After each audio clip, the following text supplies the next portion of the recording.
All right, at this time, we'd like to call the Lafayette Parish meeting to order. At this time, I'd like to go ahead and ask Councilman Carlson to lead us in a prayer and Councilman Tabor to lead us in a pledge. Heavenly Father, we thank you for tonight. We thank you for this opportunity that we have to gather here together.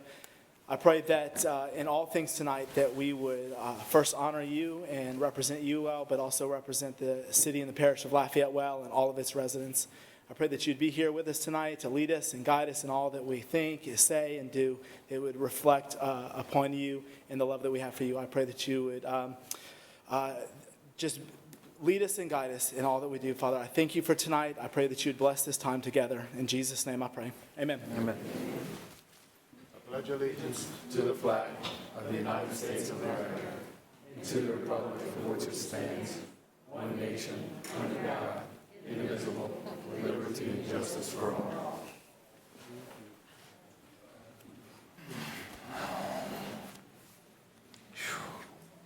All right. We'd like to welcome you to our Lafayette Parish Council meeting. As presiding officer and chair, I'd like to announce the following. This is a public hearing. To address the council on any item on this agenda, please fill out the blue form or call in to 291-8428 to submit your information to the clerk prior to the call of the agenda item, or you will not be given an opportunity to speak. Staff assistance is available if needed. Items for submission to the council should be handed to Council Clerk Ms. Veronica Williams, who is seated to my left. She's not there right now, but she is there. When addressing the council, state your name and title for the official record. The 5-minute rule will be in effect. No debating or confrontational statements will be allowed. The front row to my left is for media only. Food and drinks are not allowed in the auditorium, and we ask that you please silence all of the cell phones or electronic devices. Meeting procedures are by resolution and not by Robert's Rules of Order. All documents with reference to meetings can be found on the LCG website. And finally, the council encourages your involvement in boards or commissions. If you're interested, we ask that you please call 291-8800. I'm going to move right along to chair announcements. Items 6 and 7, PR-010-2020 and PR-011-2020 relative to the restoration tax abatement applications are being deferred indefinitely to allow for more accurate numbers to be submitted. So items 6 and 7 is going to be deferred indefinitely, and that's on the restoration tax abatement application. There will be a special joint meeting of the Parish Council and the City Council following this meeting. For those that are tuning in from home or other locations, call 291-8428 if you wish to speak. Please keep in mind that there is a delay when viewing on TV and via the internet. I do have my mask, but to read all of this stuff, I think I would suffocate if I had to read all that. So I'm not trying to do anything wrong, but this is very tough to talk through. All right, I'm going to move right along to council announcements. Any council announcements? Okay. I'm not seeing any at this time. I'm going to go ahead and move right along to the Executive Mayor President's report. At this time, I'd like to recognize our Mayor President, Mr. Guillory. You have the floor, sir. Good evening, Mr. Chair. Nothing at this time. Okay. Parish meeting goes quick. All right, comments from the public. Comments from the public on matters not on this agenda.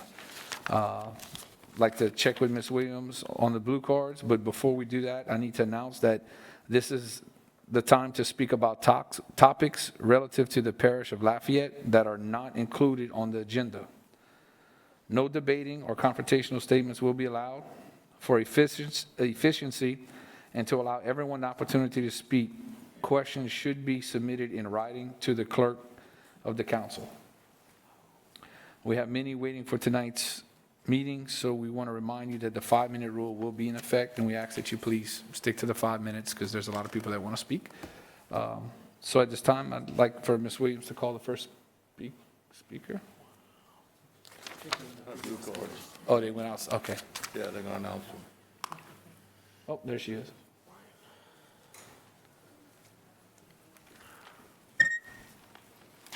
First speaker, Alzina Durrell. Is she in the building? Ms. Williams, can you give the parish council the amount of blue cards or amount of speakers so we can?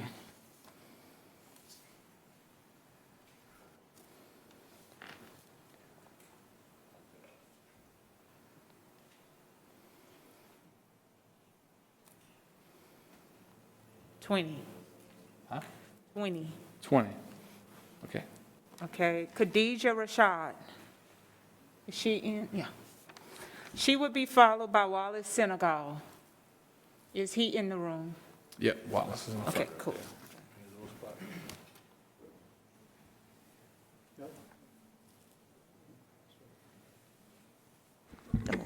Good evening. I wanted to speak briefly on how do derogatory terms exist in Louisiana.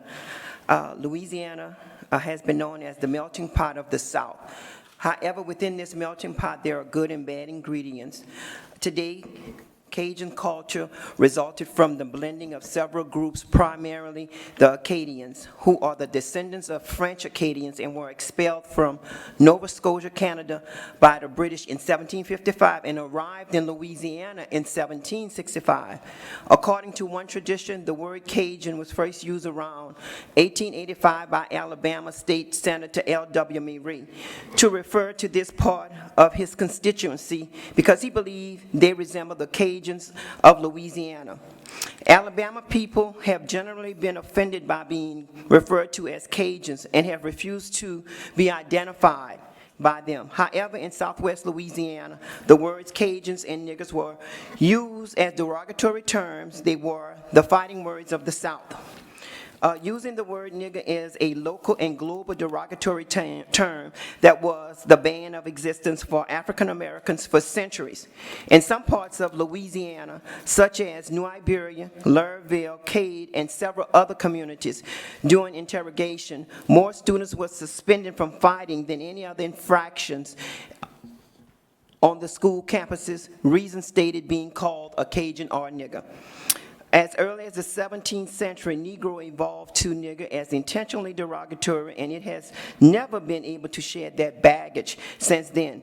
Even when black people talk about appropriating and reappropriating it, the poison is still there.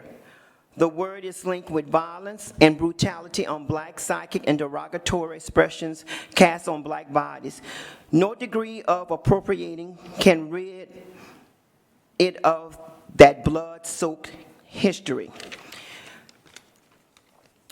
The recent development, notwithstanding the term Cajun, is both historically inaccurate and in general, at one time in history, unappreciated by the people themselves. It is undoubtedly true that many outsiders do not intend to use the term Cajun in a derogatory sense, but simply do not have another term to use. White and blacks in this area rarely, if ever, use the term in presence of people themselves. Local whites use the word Cajun much as they use the word nigger. They may use both expressions frequently in their own, but local etiquette tends to prohibit the usage of either term with the reference of the term are physically present. Unfortunately, it is the tolerance and acceptance of some African and Native Americans that allow their contribution to South Louisiana to be plagiarized today. Most of the cuisine and culture label Cajun is propaganda.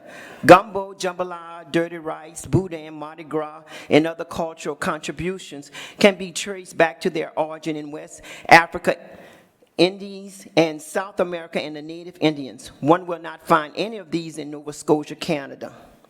And since I only have like 1 minute left, I also wanted to speak that I am totally against the closing of the 4 parks. The Hyman Park Recreation Center is named after Maurice Hyman, who pushed and convinced the city to build its first rec center in the 1930s. The Domain Recreation Center is named for Albert Mickey Domain, Director of Parks and Rec, from 1946 to 1978. The George Bowens Activity Center was named after the first black man to run for mayor. The Carlton J. James Activity Center namesake was longtime educator and civil rights leader James, and his father, J. Wallace James, were the first two black men to register to vote in Lafayette Parish since Reconstruction. And I really wanted to emphasize that we are totally against what the mayor, Josh Guillory, has proposed, and we would like for him to understand that and really start working on behalf of all of his constituency, and to also dialogue with some of his firsthand employees like Mr. Collis, so he could know what's going on and not be blindsided, and also so that some of the council people could know exactly what's going on and not be blindsided when he decided to close all of the black parks here in Lafayette, Louisiana. Thank you so much. Thank you. Next speaker, Wallace Senegal, followed by Janice Green. Janice Green, are you? Okay. I'm gonna be like you, Councilman. I can't. You know, it's hard to breathe through these things. You know, good evening, gentlemen. Good evening to the council. I'm here on the behalf of, my name is Wallace Senegal. I'm a concerned community activist in this parish, in this district that I live in. And as I came before the council once before, you know, I am looking to see that we're gonna redo the charter, put in the charter that we have an elected chief of police instead of appointed chief of police. All our municipalities have a elected chief. We have an elected sheriff here. We have an elected marshal. We have an elected mayor president. We need to have a mayor, not a mayor president. And when we was talking about fix the charter, that what was fixing the charter was supposed to be all about when we voted on this, to have a mayor, not a mayor president.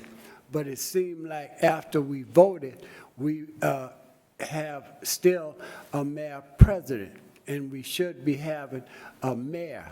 This is why I'm asking the council to make sure when we revisit the charter, to make sure that we have in the charter that we could have an elected chief of police instead of appointed chief of police.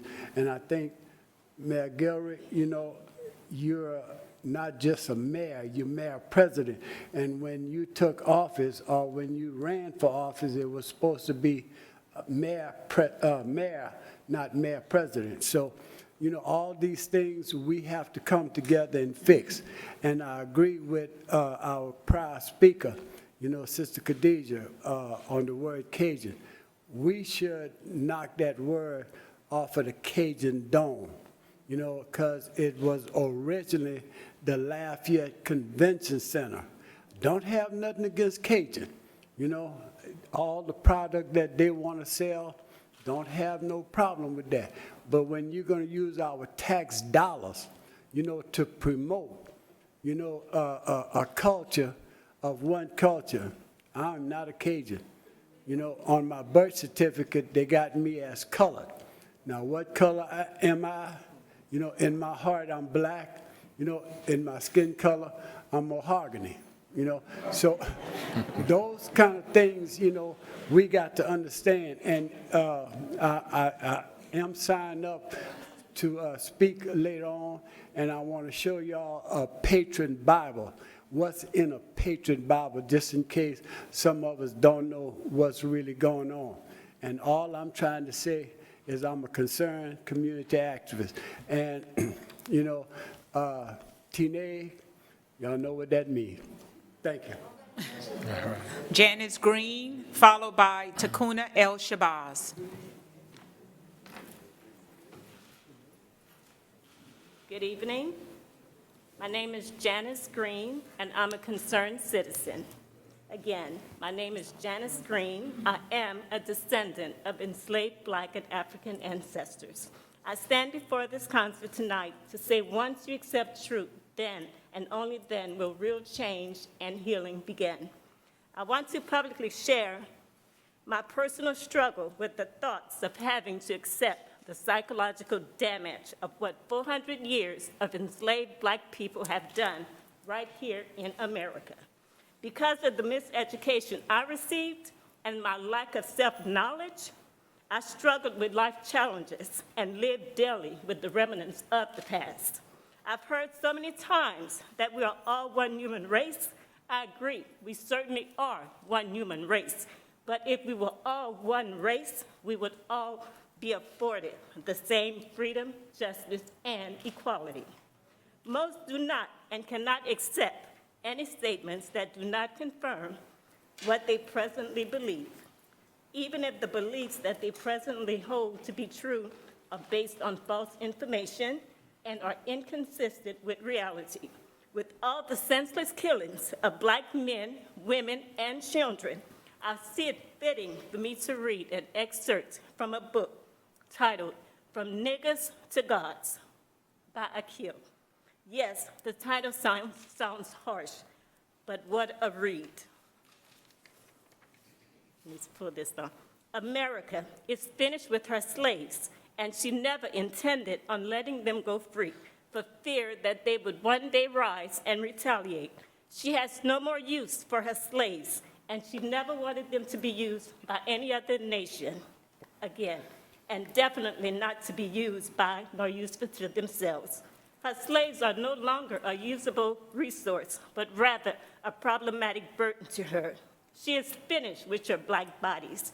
She now wants to dump her human waste into a mass grave, you and your family, as if you never existed. But how can she do that? How can she dump you and kill you without the whole world retaliating against her, therefore losing her political control over the world? How can she do this without looking like the devil savage beast that she is and has always been? She will craft you to appear as the devil savage beast instead. She will take you like clay between her fingers and make you into a savage nigger beast. She will make, shape, manipulate, and manufacture your wasted mind into an uncivilized, ignorant, violent, murderous, threatening, animalistic, savage beast of a human. Then she will feel justified to catch you, kill you, cage you, catch that beast, kill that beast, cage that beast. America has courageously saved the world from the savage nigger beast. She wants the world to applaud your murder. And damn, are you gonna fall for that trap or what? I said, are you falling for that trap or what? Black man, the setup before the murder, extermination of the black male, the assassination of God. Remember, the formula for public assassination is always this. The character assassination always precedes the physical assassination. Never forget that. In conclusion, as a constituent of the black community, in my efforts of growing into proper knowledge of self, as a proud black African woman, I am not anti-Cajun, but un-Cajun. Therefore, I cannot and will not relate to the Cajun Creole Acadiana context and appreciate myself as the black queen that I am. I denounce any meaningful relationship between Cajun, Creole, Acadiana labels. My history tells me that I have a beautiful black and African culture that I accept and magnify every day. I know now that Cajun and Nigger are twin slurs. I'll leave you, black I am, Cajun Creole I am not, by the book by Takuna El-Shabazz. I'll leave you with a couple of quotes by Dr. King. Nothing in the world is more dangerous than sincere ignorance and conscientious stupidity. And the time is always right to do what is right. Thank you. All right. Next speaker, Takuna El-Shabazz, followed by Forrest Chasson. If everyone can hold their applause at the end so we can get the next speaker up, we'd appreciate it. I understand the emotion and the passion, that's all great, and I support that. Just keep it rolling.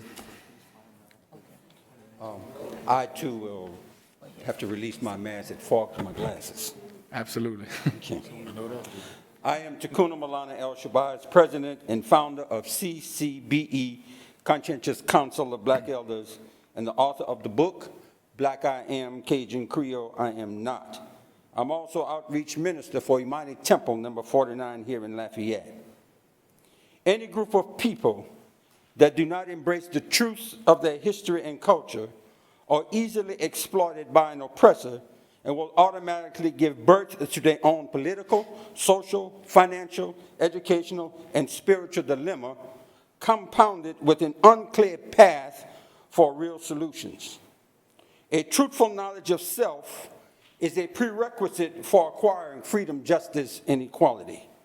The reckless and selfish promotion of Cajun Acadiana by design solidifies the racist agenda to reduce black people in southwest Louisiana, particularly in the city of Lafayette, to perceive themselves as a non-essential, powerless population undeserving of respect and self-determination. The misleading label of black people as Creole only exacerbate the confusion and division between black individuals who have been misinformed or lack the knowledge of true history. Creolism further diminishes the desire in black children to pursue essential black history studies. The hardcore truth is Creole does not rock.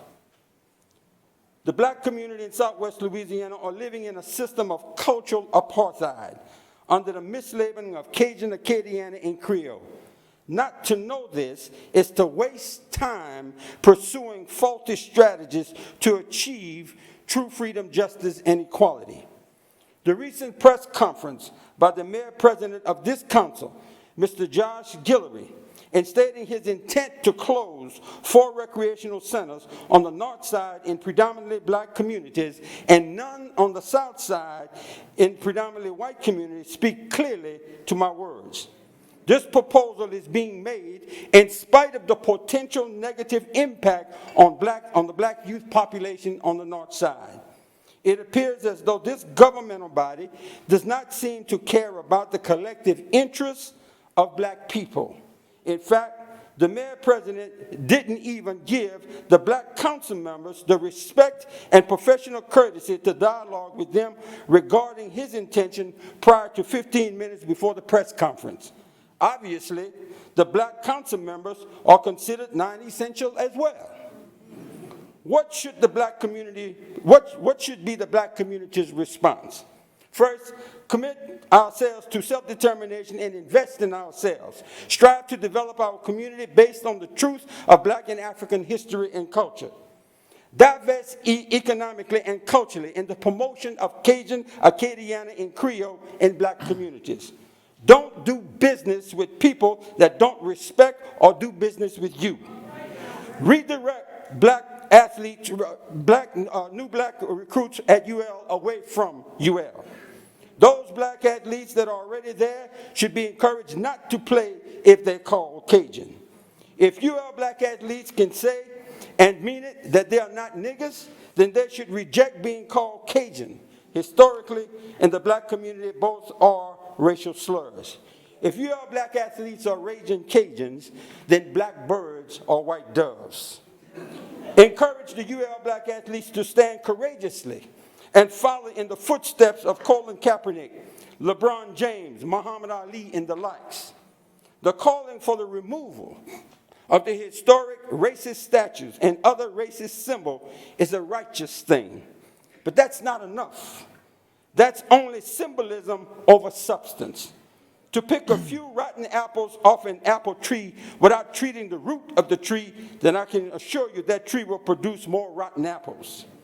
Keep fighting against taxation without representation and black culture genocide by all means necessary.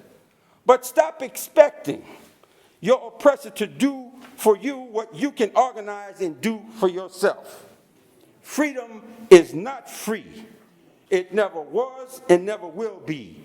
It's time to rise again, black man, woman, and child, and reclaim your original greatness. Black I am, Cajun, Creole I am not. Next speaker. Next speaker, please. Next speaker is Forrest Chasson. Oh, Forrest Chasson Senior. Senior. Good evening. Good evening. My name is Forrest Chasson Senior in Southwest Louisiana. You all pronounce it Chasson. It's like Trahan and Trahan, Francis and Francois, and so forth and so on. Okay, I'm here tonight to share my concerns, and not only my concerns, but the concerns of the majority of the black communities as it relates to the mascot of UL, the Raging Cajuns. This unjust renaming of the mascot of UL, Raging Cajun, was and is a slap in the face of black people, knowing the historical connotation of that name. I'm 72 years old, by the way, so I know what I'm talking about. Okay? To add insult to injury, it is done all at the expense of the taxpayers. That's immoral and also a violation of the public trust. The name Cajun is not inclusive. To the contrary, it is exclusive to any other cultural indigenous groups of people in Lafayette and Southwest Louisiana. UL is a tax-funded public institution, unlike the Notre Dame Fighting Irish, which is a private Catholic institution funded by the diocese and student tuitions. Those of the Cajun persuasion have somehow falsely convinced themselves at the expense of taxpayers that it is okay to foster and promote Cajun culture on the backs of the public. This is a classic definition of usurping one's will over the will of others, namely African Americans. The Acadian Cajuns have seized our cuisine, which includes gumbo, a national dish of African origin, rice dressing, which we used to call dirty rice, boudin, hard crackling, smothered gravy, just to name a few. The list goes on. These cuisines African Americans were cooking over 100 years before the arrival of the exiled Acadians from Nova Scotia, formerly Acadia, in 1755. I can remember every summer, Randall Restaurant and his entourage, they would go to Nova Scotia and introduce our cuisine, the very same country that they were deported from. So that confirms that this is not of Cajun origin. So y'all are just plagiarizing our food, stealing our food, you know? I know it's good food. Okay. Where am I now? Yeah. So the Acadian Cajuns are going back. Well, let me get back to where I was. So that confirms that Louisiana cuisine is not of Cajun origin. It would be like Mexicans who live in Texas try to introduce tacos to Mexico. Okay, in closing, we need to resolve this issue because it is the moral thing to do. We need to resolve this issue because the term Cajun is not inclusive. We need to resolve this issue because it is taxation without representation. No one has to lose for someone else to win. Neither one of our culture is deficient. God just created us different. Excuse me. And that is the beauty of his creation. So let's do what we know in our heart to do right. And that is to rename the mascot of UL with a name that would encompass, represent, and inclusive to everyone who lives in Lafayette in Southwest Louisiana. As a matter of fact, the name on our Civic Center, the Cajun Dome, it's a bogus name. The initial legal name of that facility is the Lafayette Multipurpose Civic Center. The sign may still be there in the storage room at what they call the Cajun Dome. That's a big old sign, almost as long as this thing right there. The Lafayette Multipurpose Civic Center. But the powers that be in Lafayette decided they would rename it the Cajun Dome. Tax funded. So let's do the right thing. You all know what to do. Do what's right. And that's my closing. All right, thanks. Next speaker. Next speaker is a call-in speaker, Alzina Durrell. Ms. Durrell, you may begin speaking. Thank you. My name is Alzina Durrell, and I stand in agreement with all my fellow people that are there today in regards to renaming the Cajun Dome, which was originally named the Lafayette Convention Center. But then I'll also start off by saying this. The African American culture is rooted and blended between the cultures of the West and Central Africa and the Anglo-centric culture that's influenced and modified and developed, you hear me, and developed in American South. But understanding the identity within this culture is mind-blowing. It is. It's a sense of conscience, and it originates largely as a blend in the West and the central part of Africa. Although slavery greatly restricted the ability of African Americans to practice their original culture traditions, many practices, values, and beliefs survive. We know how to survive, and over time have modified or have blended with the European cultures and other cultures such as that as Americans. African Americans identified was established during the slavery period, producing a dynamic culture that has and had continued to have a profound impact on American cultures as a whole, as well as other broader things around the world. So with that being said, I say this. We need to find a solution to come to the conclusion to have these rec centers reopen.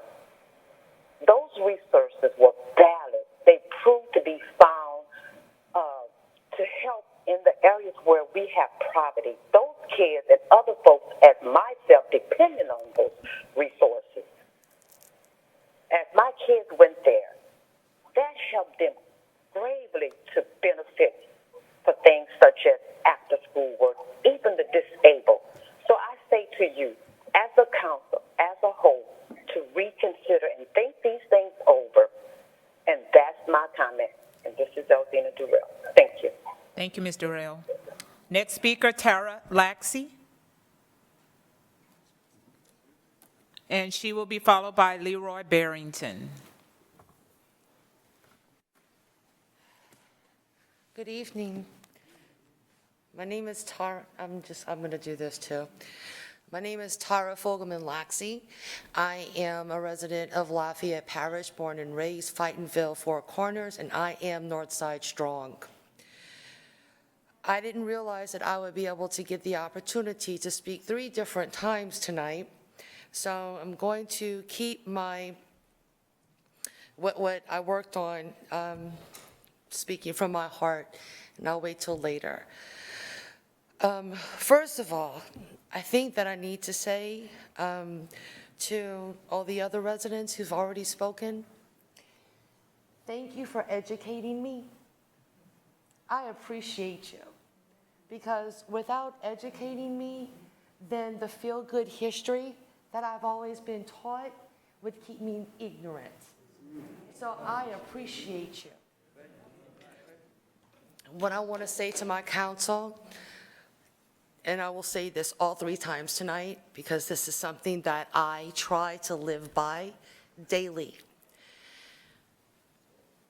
God said that the most important commandment is to love your neighbor as you love yourself. He does not say, Mr. Carlson, you're a youth pastor. He doesn't say you only love the district that voted you in. He does not say that you only love Republican parties, Josh Guillory, because you're a Republican. Nor does he say to only love a Democrat or a liberal. He says to love your neighbor as you love yourself, and if you don't love yourself, well, then mind your business. Because we don't have time for the drama, and we don't have time for the dysfunction. I am extremely against the 4 recreational centers being closed. I am a mother of 5 beautiful, black, strong, independent children and 9 beautiful black grandbabies. 4 of my grandchildren live in Macomb. My oldest daughter takes her 4 children to Hyman Park often to play. With you trying to close down Hyman Park and canceling out the park police, y'all already know the North Side has its issues. We have so many issues when it comes to drugs and crime, and education is not adequate, and our children don't get a fair share at life because usually of the color of their skin. And we'll talk about that later with my speech whenever it comes to systematic racism that still exists in our country today, and definitely in Lafayette Parish and in the city of Lafayette. But taking away even those park police and closing down that rec center, if that would happen, all I envision is total chaos and disaster. You're only allowing the drug dealers to be able to use that park for their own personal use. You're allowing the people who are addicted to crack and heroin to leave their drugs behind, their needles behind, their crack pipes behind, and I'd be damned that my grandbabies pick that up off the ground after they slide down the slide. Y'all are our leaders. It is your responsibility as a whole to represent us the right way, not just from your district, but us as a whole. Mr. Rubin, you represent me. You host or help with the Easter egg hunt. You're a coach, martial arts. You work with your elderly residents. I thank you for your service to the community. Mr. Carlson, you're a volunteer youth pastor for over 10 years. You know what our youth face. You know that even 10, 15 years ago, those children didn't face what they're facing today. The world is not a good, safe place for them. To take away our recreation centers, especially on the north side of town where it's predominantly black and low income, if it looks like a duck, it sounds like a duck, and it smells like a duck, it's usually a duck. This is absolute segregation, some type of form of discrimination. I can't prove it, but I know it's not right, Josh, and you are not showing good character. Thank you.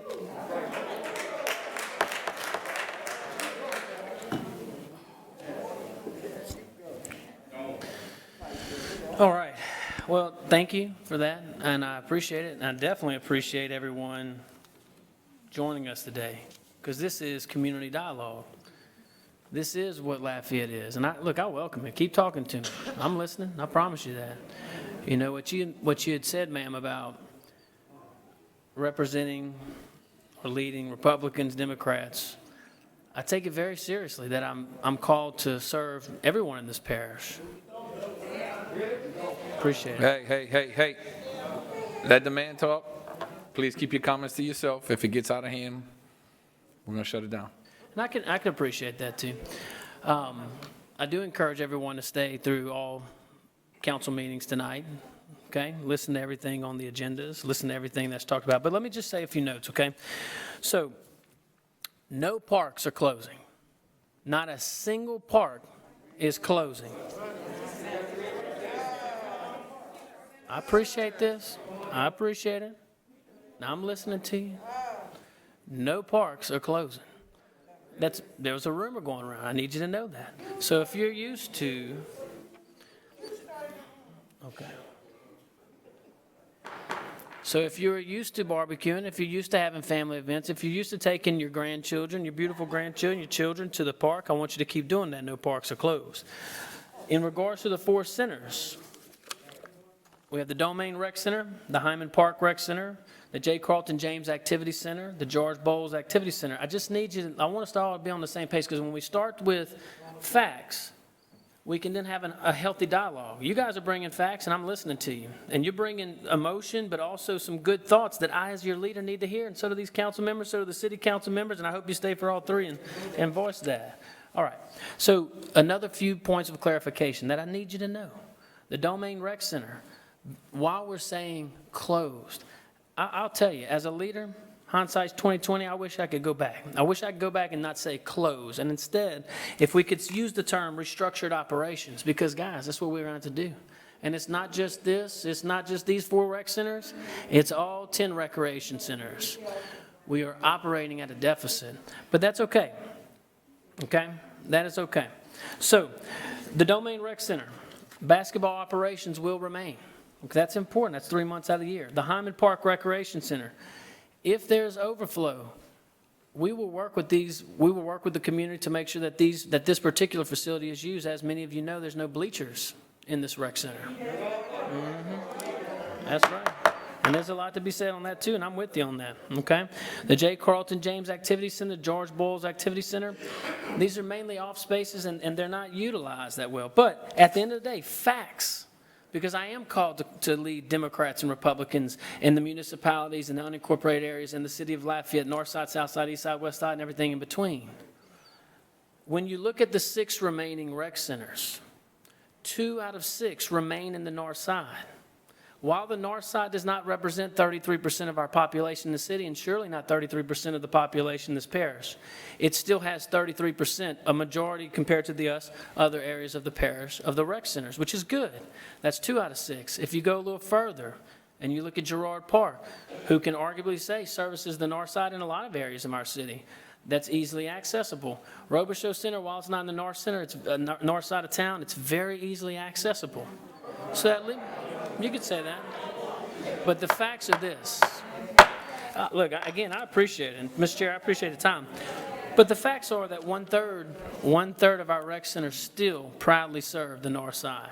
So I know that we together with the councils, both the parish council, the city council, with our community leaders, many of you are here today, I am confident that we can reopen fully these rec centers. Many of you are here saying, open the rec centers, open the rec centers. I'm on your side. We just do not have an unlimited source of funds, and that's the bottom line. But even with those limited funds, we still have 1/3 of the rec centers in the north side, and I'm proud to say that. But I do welcome your ideas. I do welcome your thoughts and your prayers, and I welcome your feedback. I take it to heart. So thank you, Mr. Chair. Okay, thank you very much. Listen, I know, just give me a second. No, we're not through. We're going to let the more people talk. Listen, let's conduct ourselves as professional in here, please. At the end of the day, when you get your 5 minutes, there's nobody cutting you off and nobody saying things in the background. And that's not just for the mayor president. Okay, if we're going to be respectful here tonight, you get your 5 minutes, nobody cuts you off. If a council member wants to talk or chime in, or the mayor president, I ask you nicely to respect and let him talk. And then at that point, then we can have that discussion via email or outside the hall. Mayor President, we have a lot of people speaking. Perhaps let everyone speak, and then you could talk at the end because these people are waiting. But I will not tolerate it as a chairman. I respect you. You respect us. You get to talk. Nobody cuts you off. The minute someone cuts somebody else off talking, I'm going to ask the gentleman right here to take you out. We're going to conduct it professionally, and we're going to do it the right way.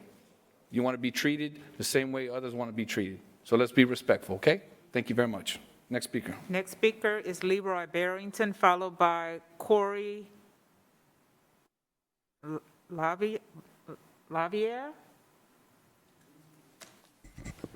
Good evening, gentlemen. My name is Leroy Barrington. I'm a citizen. Right now, I'm on the Park and Recreation Commission, and Mr. Guillory wanted to speak about facts. I'm going to tell you about facts. Okay, Jared Boudreaux, his credentials speaks for himself. He's the best thing. Every time we had a good director, when you got fed up with him, you fired him or you tried to get rid of him. Ernest Neighbors, if you guys remember Mr. Neighbors. Well, Gerald came in after. I've been on the commission for about, I'd say, 10 years. Now, I see every financial report once a month that comes from Gerald. We see it, we make recommendations. The only profit in the recreation department system comes from the golf courses, okay? These centers, they don't make any money. They don't bring any money in. We could charge kids maybe $20 to come in every day, then we could make some money. But these centers are not meant to generate money. There's a convenient for the citizens in that area to come in. Now you said the deficit. No. This is your first budget meeting that you're gonna have, right, in your term. You wasn't in the budget meeting last year. We lost the parish. We don't do the parish parks anymore. That's a savings. We don't go out and take care of cutting these fields outside in the parish.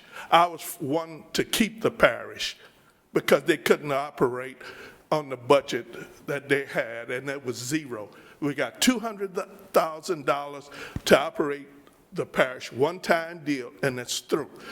We got a millage tax from the last election that we voted for that went to the city, to the recreation department. We didn't get that. That's not in the budget. Every year for 10 years, Gerald took that budget. Every year they cut it. Yes, we needed money, and the subsidy came from the city. But that's money that's already there. We didn't try to spend it all, no. But if you knew Gerald and you knew what he accomplished and how he did it, I mean, every year, I don't see how he could do it. But if you look at one guy at the recreation department, let's say a city worker that he got rid of 35 or 36 employees. Hey, that's insurance, that's a salary, that's uniforms, that's just one person. That's a tractor, that's gasoline, that's truck. But that goes with the city, that goes with the program, because we got beautiful, beautiful programs. They got parks out there, they got neighborhoods, not the ones that you know, but city parks that's in neighborhoods. We cut the grass on that. We got to go out there and do that. Nobody knows. Some of these parks nobody knows about. But what you did was, I hate to say it like this, but this is the truth and you want to know facts. You cut the snake's head off and then you went in and wiped everything out. You tore his program up. And I hope he pushes it further, because there's a lot of people that's going to come out and speak up and let the city, and I'm just saying for you because I know you're a Republican and you act like a Republican, and really we have no concern. I understand what you're saying, but this budget is totally different. This is the first time that budget will kind of come in under budget. And I want to say, you guys on the board, you know this. Take a look at it. And if you can, bring Gerald Boudreaux back, because we need leadership like this up in the community. Thank you. Thank you. Mr. Barrington, you're Tim's father? Yes. I played ball. I remember your basketball at Scout Middle, and yeah. Absolutely. In reference to Mr. Gerald, you know, I can't agree with you more, because my father worked with Gerald a lot with SATs. And the one thing I would tell you that as a council and previous council, and it's not to name names, but when Gerald had said, hey, my parks and recreation millage is coming up, and we need to make sure that we roll it forward, which is not raising taxes, but it rolls it to the highest level in which the voters approved of. You know, I felt so bad because I supported it, but as a council as a whole, it had failed and it rolled back and it cost Parks and Recreation about $2.5 to $3 million. And when that stuff happens, nobody talks about it, but the truth is, when millages come up, it's important in this time in the economy and everything that we're facing that the Parks and Recreation should be at the highest millage because it has so much assets, it takes so much to maintain and operate. And Gerald and I was on the same page. I've been trying to fight for Parks and Recreation parish-wide. And one thing I would tell you is I'm not going to allow Parks and Recreation millage to come up and roll it down again. It has to go to the max. It has to. All right. Thank you. Next speaker. Corey, and I'll let him say his last name. Sherry Broussard following Mr. Corey.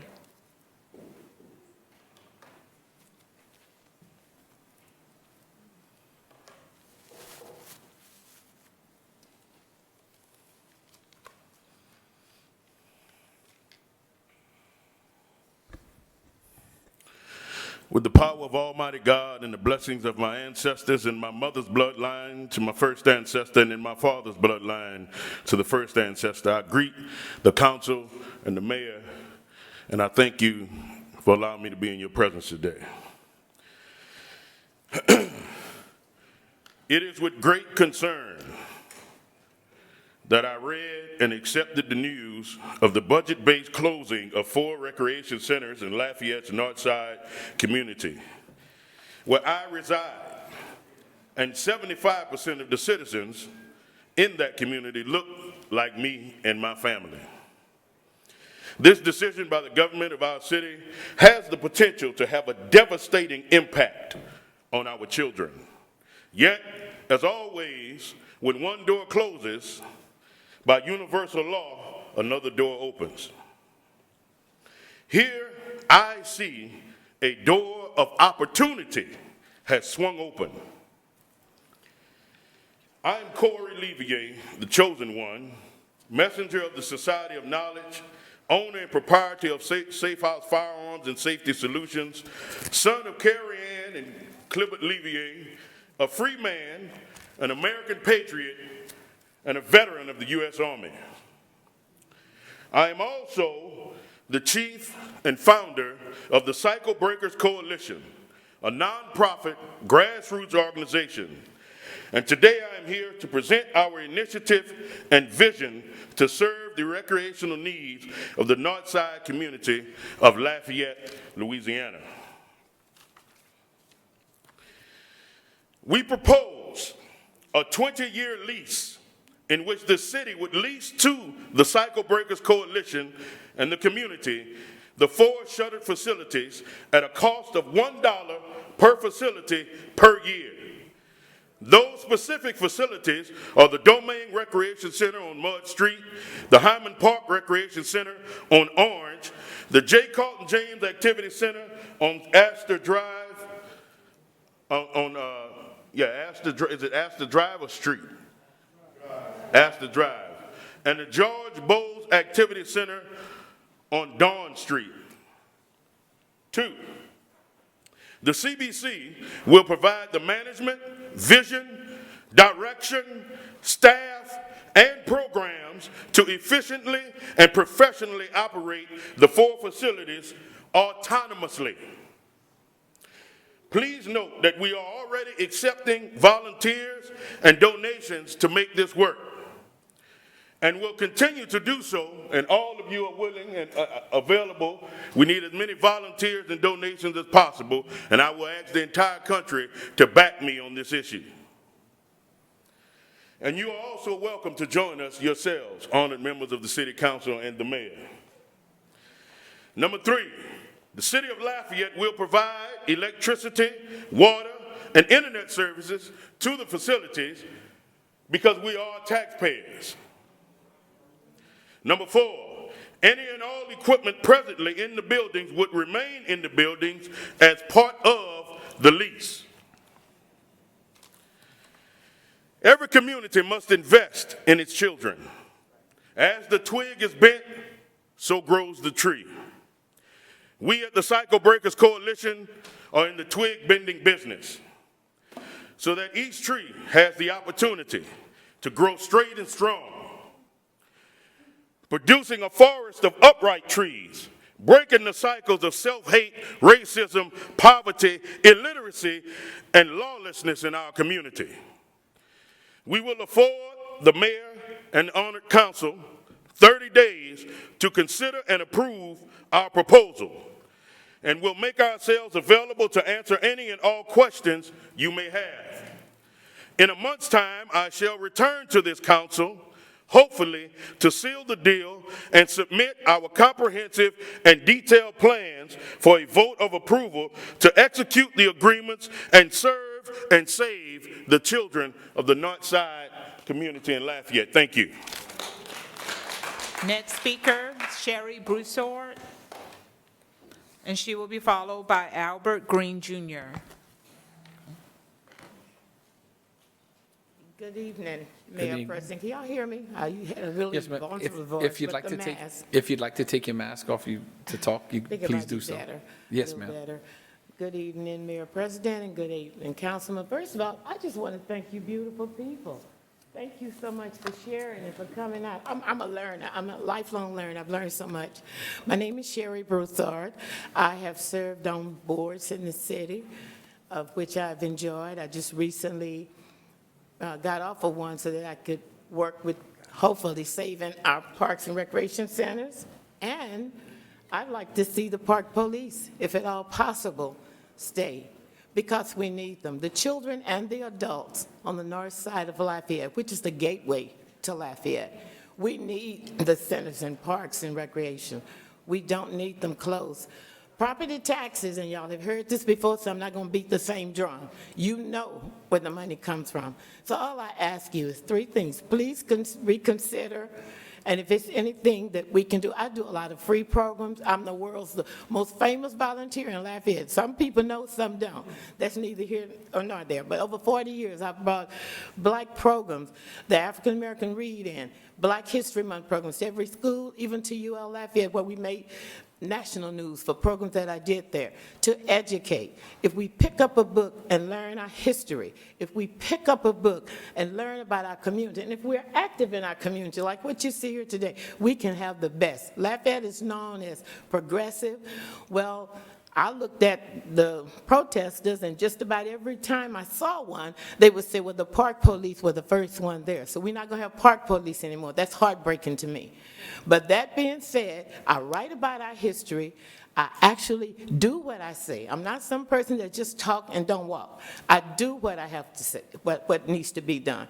We have to help the generation coming up behind us. We have to give them hope. The schools are a mess right now. Nobody knows which way to go or what to do. If we don't have parks and recreations and activities for the children to do, what are they to do? If we don't help them and take care of, the devil will take them. And we don't need him. He's everywhere. So I'm asking you, and I promised, I didn't want to get this to be emotional. Matter of fact, we pay taxes. Take our tax dollars on the north side. Let us preserve those parks and recreation. Let us have the park police, because we need them. I really believe that. I've watched them, and I know some of them. They do great work. We need all we can in this community to make it beautiful. I worked at the tourist center long years ago, and people would come from all over the world to Lafayette. And we want to have that presence there. But we're not going to sell out our culture. It's not going to come at that expense. All of us here, whether you go to a store, you pay taxes. If you go buy medicine, it's tax. Food is tax. And we can't maintain 4 little buildings and 4 parks. I think we can.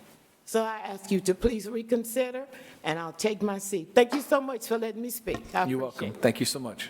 Albert Green Jr., followed by Damon Orsino. Good evening. Everything I have to say is basically for Josh. First, Josh, I want to commend you on the stance you took on the statues. It took nerves of steel to tell all of Lafayette, white and black, those statues need to be gone, at least that one Mouton statue. I congratulate you.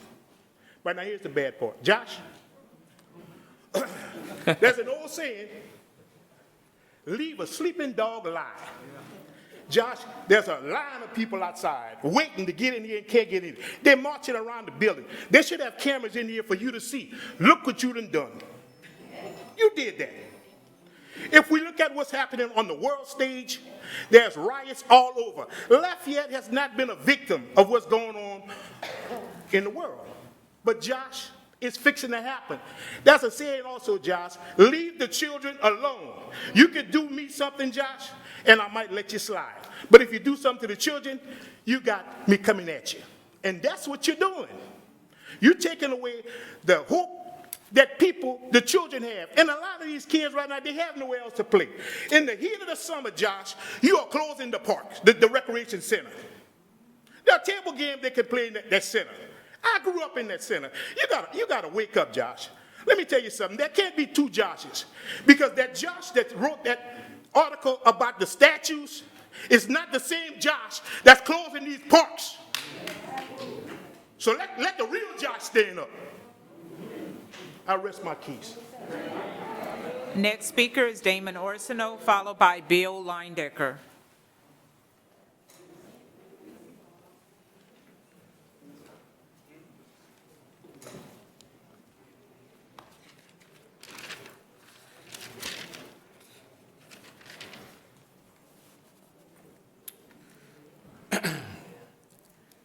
Yes, my name is Damon Arsenal, but I am known as D. Kirk around here to the kids.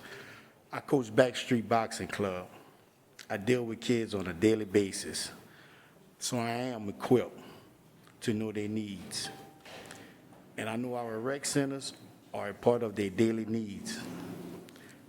My kids not only do boxing, they also do our rec centers on a daily basis. I pick kids up from the rec centers on a daily basis. The kids I pick up from the rec centers to come to practice, they participate in sports. They participate in sports programs at the rec centers, and it's just a part of their daily routines in life. And without our rec centers there for them on a daily basis, we as a community will fail our kids. And we as a community refuse to let that happen. I am speaking for me, and hopefully my sentiment is speaking for our community. So I hope my words represent our community as a whole. I believe, truly believe, that this attack to shut down our center is not only an attack on our kids and their futures, it is also a racist attack, I believe, on the black community.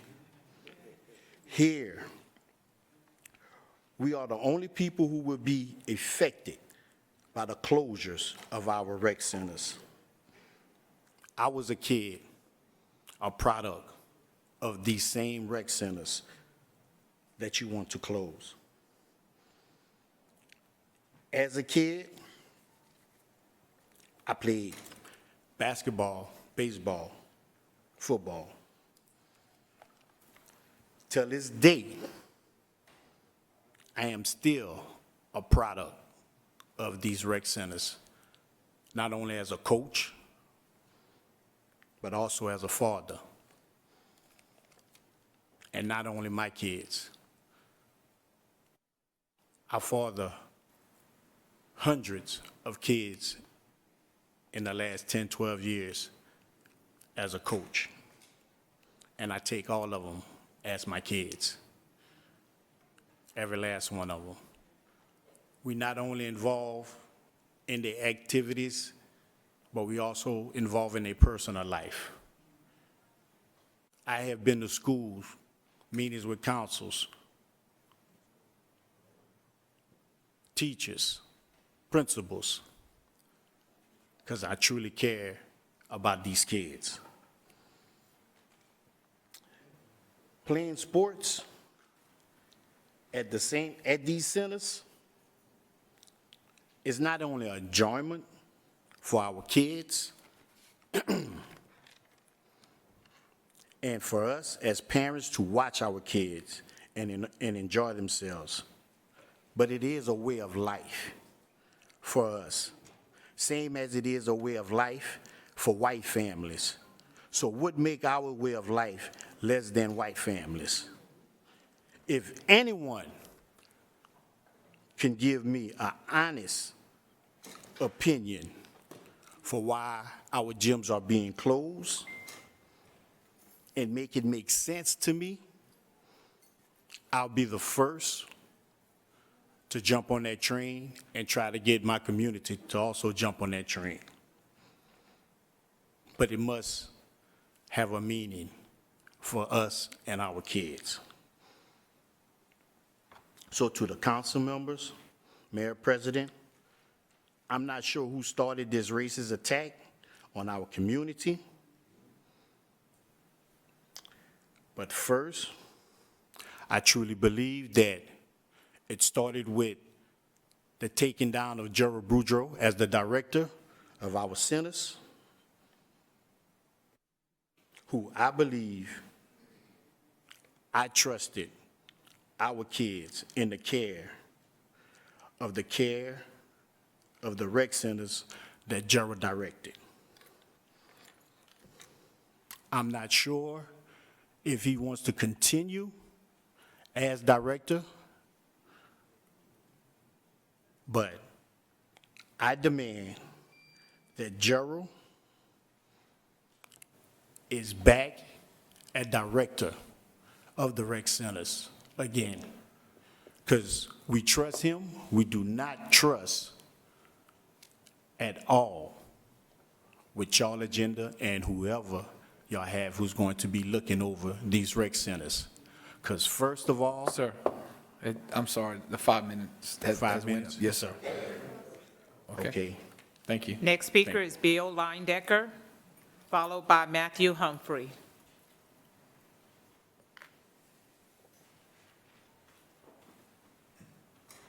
Hey, good evening. My name is Bill Linedecker. I reside in Mr. A.B. Rubin's district.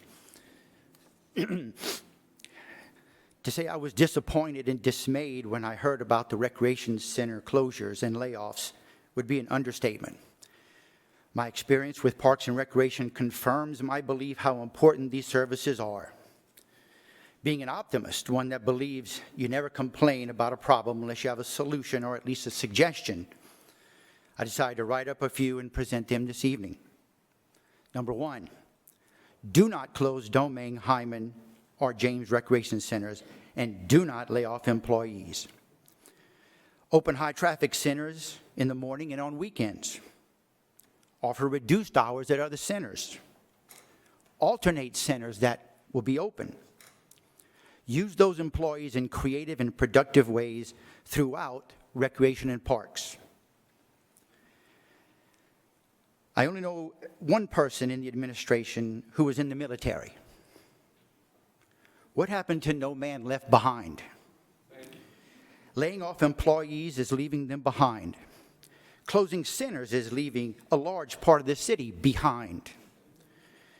LCG has already left approximately 90 employees behind to face the worst economic climate since the Great Depression.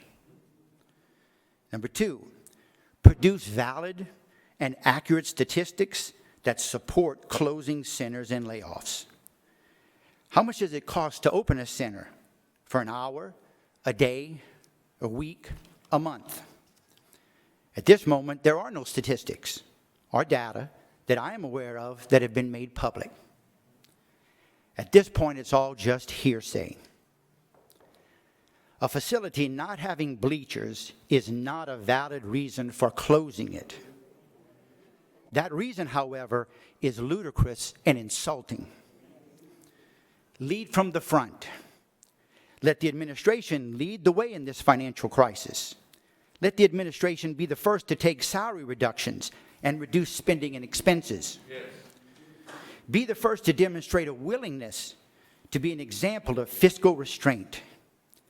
Saying you took a pay cut to work at LCG doesn't count. Have some imagination. Closures and layoffs are the least creative and least innovative methods to manipulate a budget. The administration knew there would be a budget deficit. They had time to prepare. There are a multitude of ways to increase revenues and decrease expenses. All one has to do is expand their circle of discussion. Inclusion. Eliminate redundancy and duplication. Both of these are common in LCG. If we're going to lead by example, lead from the front, let's look at the mayor-president's office. Do we need a chief of staff? We have a CAO. Do we need a liaison of small communities? We have a chief communications officer, and we have LEADA. Review and evaluate every position. See the trees in the forest. Targeting one section of the city and targeting one group of people is shameful. But failing to understand the broad ramifications of such a reckless decision is unacceptable. Critical components like access and safety and transportation were ignored.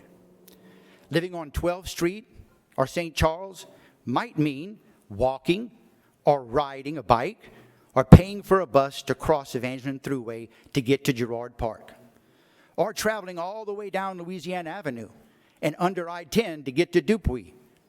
And what about the return trip? Dark and busy streets, not really an ideal situation. Just as important as safety is the message it sends to people living in that area. You are not equal. You are not worth looking at all options. You are not valuable enough. This decision disenfranchises a part of the population that has already been neglected and discounted. Days of the week are not equal. Announcing closures and layoffs on Friday is deplorable. Being unavailable for comment in a 24/7 job is disingenuous. Having an appointed official try and placate the community on Saturday is embarrassing. Having another appointed official release a statement and attempting to justify an uninformed and reckless decision is disconcerting. I see that I'm out of time. Thank you very much. All right, thank you. Next speaker. Matthew Humphrey. Matthew Humphrey, followed by Jasmine Lawston. How many speakers after that, you know? 6. Okay, After him is 7. okay. All right. Good evening. Matthew Humphrey, resident of Parish District 9. I rise tonight to relay how sorely disappointed I am in the administration's handling of the COVID-19 pandemic. Wasteful spending by the mayor-president and LPD.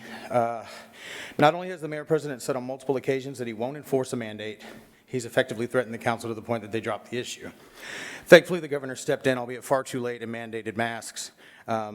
This has at least led to cover for local businesses, some, to insist customers wear them, and it's provided cover for the mayor-president since the blame for any backlash accumulated on the Democrat governor. I truly don't understand why a mandate wasn't imposed much earlier. I question who the advice is being based off of. I have friends who are working COVID wards, talking about how full they are, and talking about expanding. The expectation from most citizens I'm in touch with is that those governing the parish would follow the science and, I don't know, govern. Now there's reporting the mask mandate won't be enforced. I can tell you that following guidelines has been a major problem in Youngsville. We talked about this, and it's all in my emails. This has been going on since we first went to phase 1. I've been told that police command in Youngsville, all the way up to the chief, have been instructed not to respond to COVID-related violation calls. As someone who takes this very seriously, so that I can see my immunocompromised family members, this is total bullshit. I expect you're going to check me. Yeah, Matthew, okay. I know you were friends. Is that a mandate? What's that? Is that a mandate? Did I watch my language? It's not a mandate. I'm going to just ask you the first time nicely not to use that language. Wondering whether or not we're going to enforce those kind of mandates. On July 13th, 2020. Hey, I can cut you off right now. Matter of fact, I'm tempted to hit the thing. You're not going to disrespect me, and you're not going to use those words in this room, okay?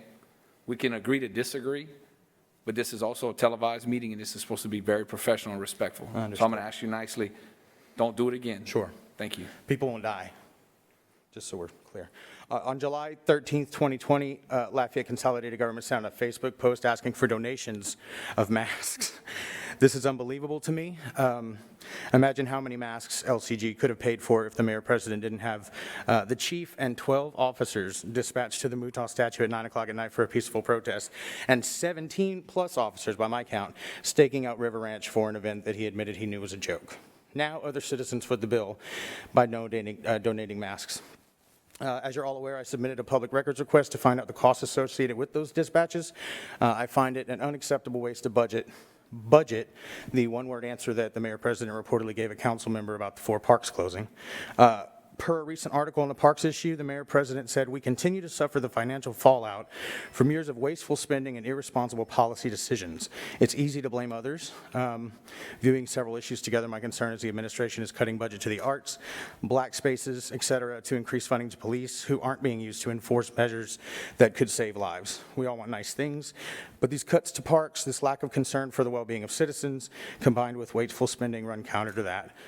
Financially sound, non-targeted cuts parish-wide, responsible decisions with LPD is the responsible thing to do. As your regular hashtag suggests, you only have one parish, one future to manage, so I would beg you to please do better. Thank you. Okay, thank you. Next speaker. Jasmine Lawston, followed by John Milton.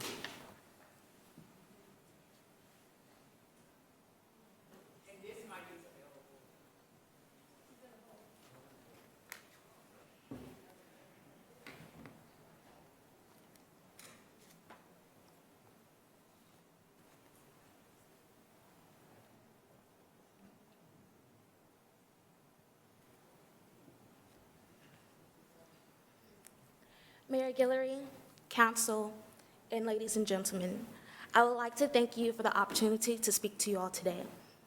I like to take off my mask because I would like you to see my face. Many individuals have already came and spoke to you about how closing the 4 recreational centers and parks is not something that will benefit the community, and in fact have many negative impacts on it.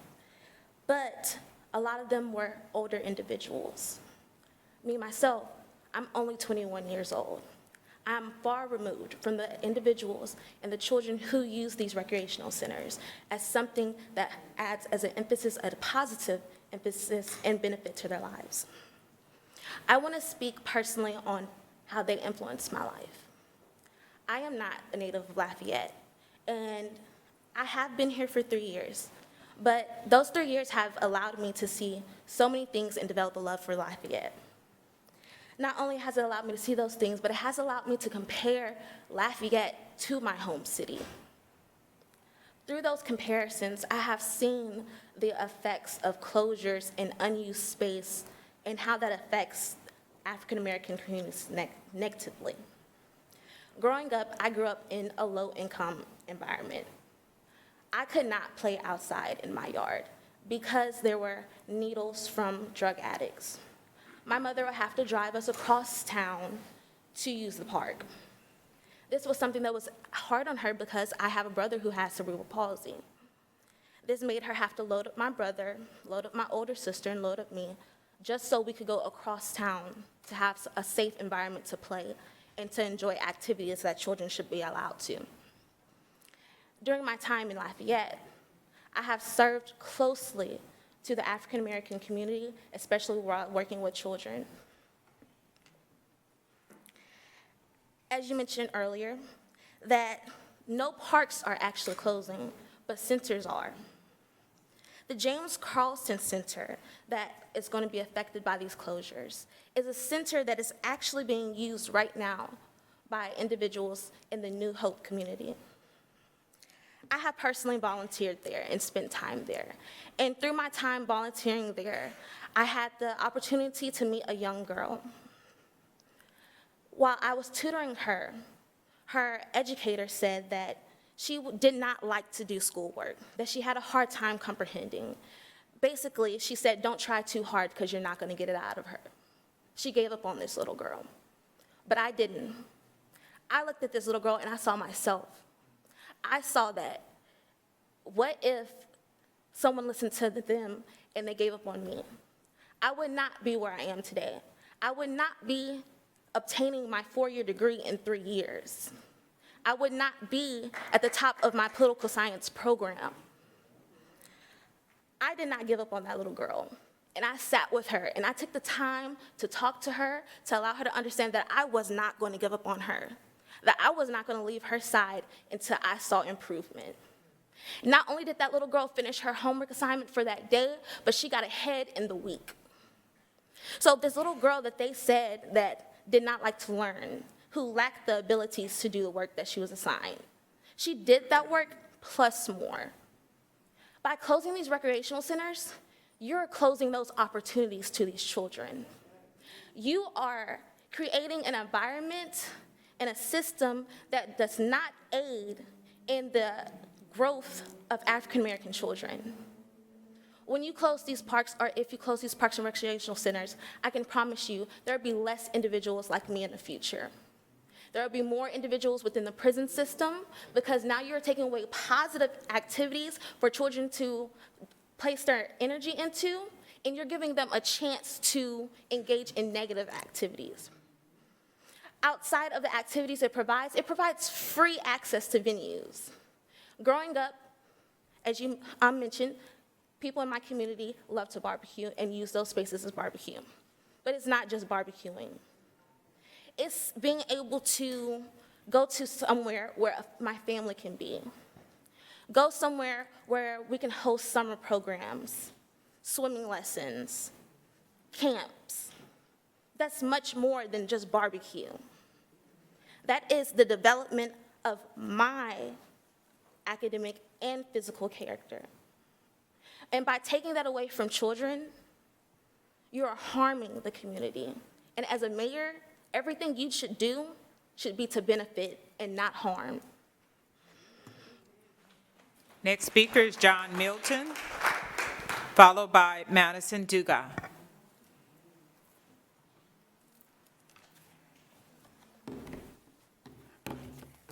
Good evening, everybody. Good evening. I have not seen this group since you all got sworn in, and I was at the inauguration. And I've sat and I've been quiet, but not tonight. Tonight is not about, for me, 4 facilities of the park system. All over this country, America is reconciling its greatest sin of racism in America. All over this country, there are protests in the street, and it doesn't matter to me which side you're on, for or against, for Black Lives Matter, for Blue Lives Matter, for All Lives Matter. I don't care, but the people are awakened. I want you to know that Lafayette has a chance right now to get it right. And every single move that is taken, it cannot be government by the whim or on the whim of government, a whim. Every single move that you make must be calculated and understood, and you must have your ears in tune with what's happening in this community. The people of Lafayette, we have so much division. We have so much division. And this council, this new government, this new experiment of deconsolidation gives us a chance to try to do something different, that we might not return to the days where all we see is the bickering. Now, I want you to know that I have reviewed the 2035 plan, and there's a whole section in there on the parks. 15 years ago, I worked on the North Lafayette Plan Committee, which was 1/3 of the whole parish. And we worked for over 2 years on a plan, which eventually led to the 2030 plan, now the 2035 plan. In that plan, the strategies, the long-term range and goals for the park systems are all included in there. And this move to shut down these 4 facilities are contrary to everything that's included in that document. It is about expanding the parks as a means of increasing the quality of life here in Lafayette. And in a time when we have this COVID-19, where people need special places for groups of small groups to gather. Even the meeting rooms, whatever the center is that only has meeting rooms and offices, those small rooms can be used so that those teachers who who called my church wanted to come in and use space, that they also have other spaces available, public spaces available. Now, secondly, I want to say that I understand, Mayor, that you got another plan. I remember you said when Gerald Boudreaux was sat down, you're going to go in a different direction. When I look at the 2030 plan, in there they talk about the privatization of the park system like BREC in Baton Rouge. Lafayette spends $54. Look at the document. We spend $54 per capita on our people with regards to the park's expenses. But the privatized system in Baton Rouge spends $160. Then we compare ourselves to other cities like Charlotte, North Carolina. They spend $140 per capita on their recreation centers, on that park system. So I want you to know that the fact that the calculations that these facilities do not bring in the money, I have to deal with issues such as we have such limited park facilities that whenever the adult basketball teams come in, they kick out the little children, the little leagues, because they make more money than the children leagues can make. That's been the rationale. And maybe some tough decisions had to be made, and that's what they had to do to keep the parks open. But I would think that our community is bigger than that and much more resources available than that. Now, there are racial overtones, obviously. And many of you know where I stand on that. But when I say that there's an opportunity for us to get it right, it's either we're going to be one community or we're going to be a divided community. One clawing at the throats of the other. And most of us here want peace and serenity. Most of us want to believe in a euphoric dream of Dr. King, that one day we'll live in a nation where our children will not be judged by the color of their skin, but by the content of their character. And we know that the playing field is not leveled. At least give a park to the children. My time is up in 10 seconds. I'm calling for, if this is not resolved by the end of the year, that we shall defund City Hall. Next speaker, please. Next speaker is Madison Dugas, followed by Marja Broussard.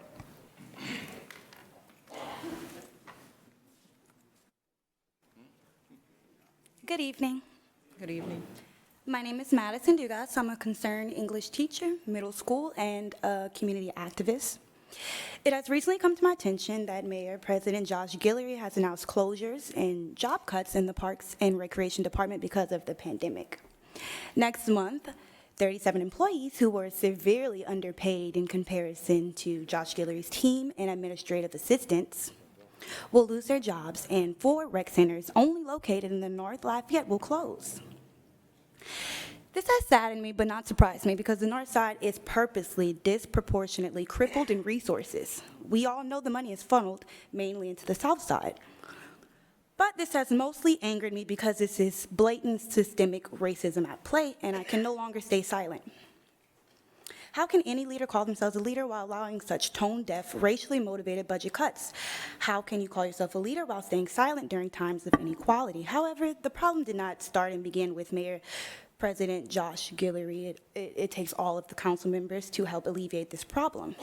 This is where we must step in. The young people are watching. We are taking notes. We demand our parks not to be closed. I'm a taxpayer, and I do not want to pay for parks only on the south side of town, while the parks on the north side, the parks I frequently visit, are being closed. This is a despicable time for the closure of these parks as they play a huge role in the communities, especially when COVID-19 has had kids out of school since mid-March.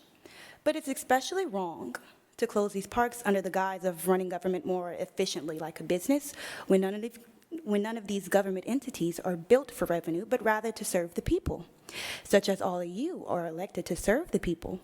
All of these departments are all subsidized besides LUS. That is the common denominator. If the concerns are underutilized buildings with lights and AC on and there's no one in the rooms, there's programs such as New Hope Community Center that would help with that. They fill these rooms with impoverished and the most vulnerable children in Lafayette who would otherwise have no place to go for free tutoring services and provide them with after-school tutoring. Programs such as these are the solution, not closing these buildings. There's also been talks of churches funding these parks proposed to close, and I have a couple of questions about the proposed privatization of our parks. What parks on the south side of town are entirely privately funded? Why are we paying taxes to our government while the churches are doing their work? Privatizing the parks is one thing, but where will our tax dollars go?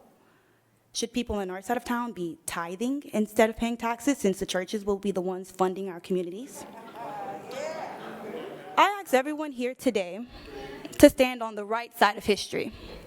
Do not close our parks. Do not lay off our workers. Do the right thing, because all parks matter. Thank you. All right.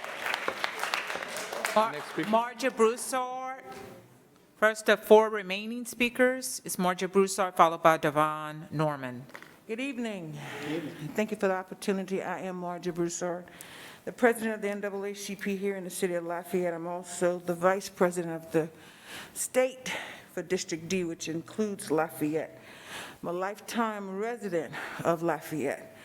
And I know you guys saw me moving around a lot.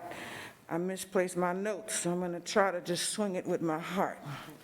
I am so disappointed in the job that our Mayor President, Josh Guillory, has been doing.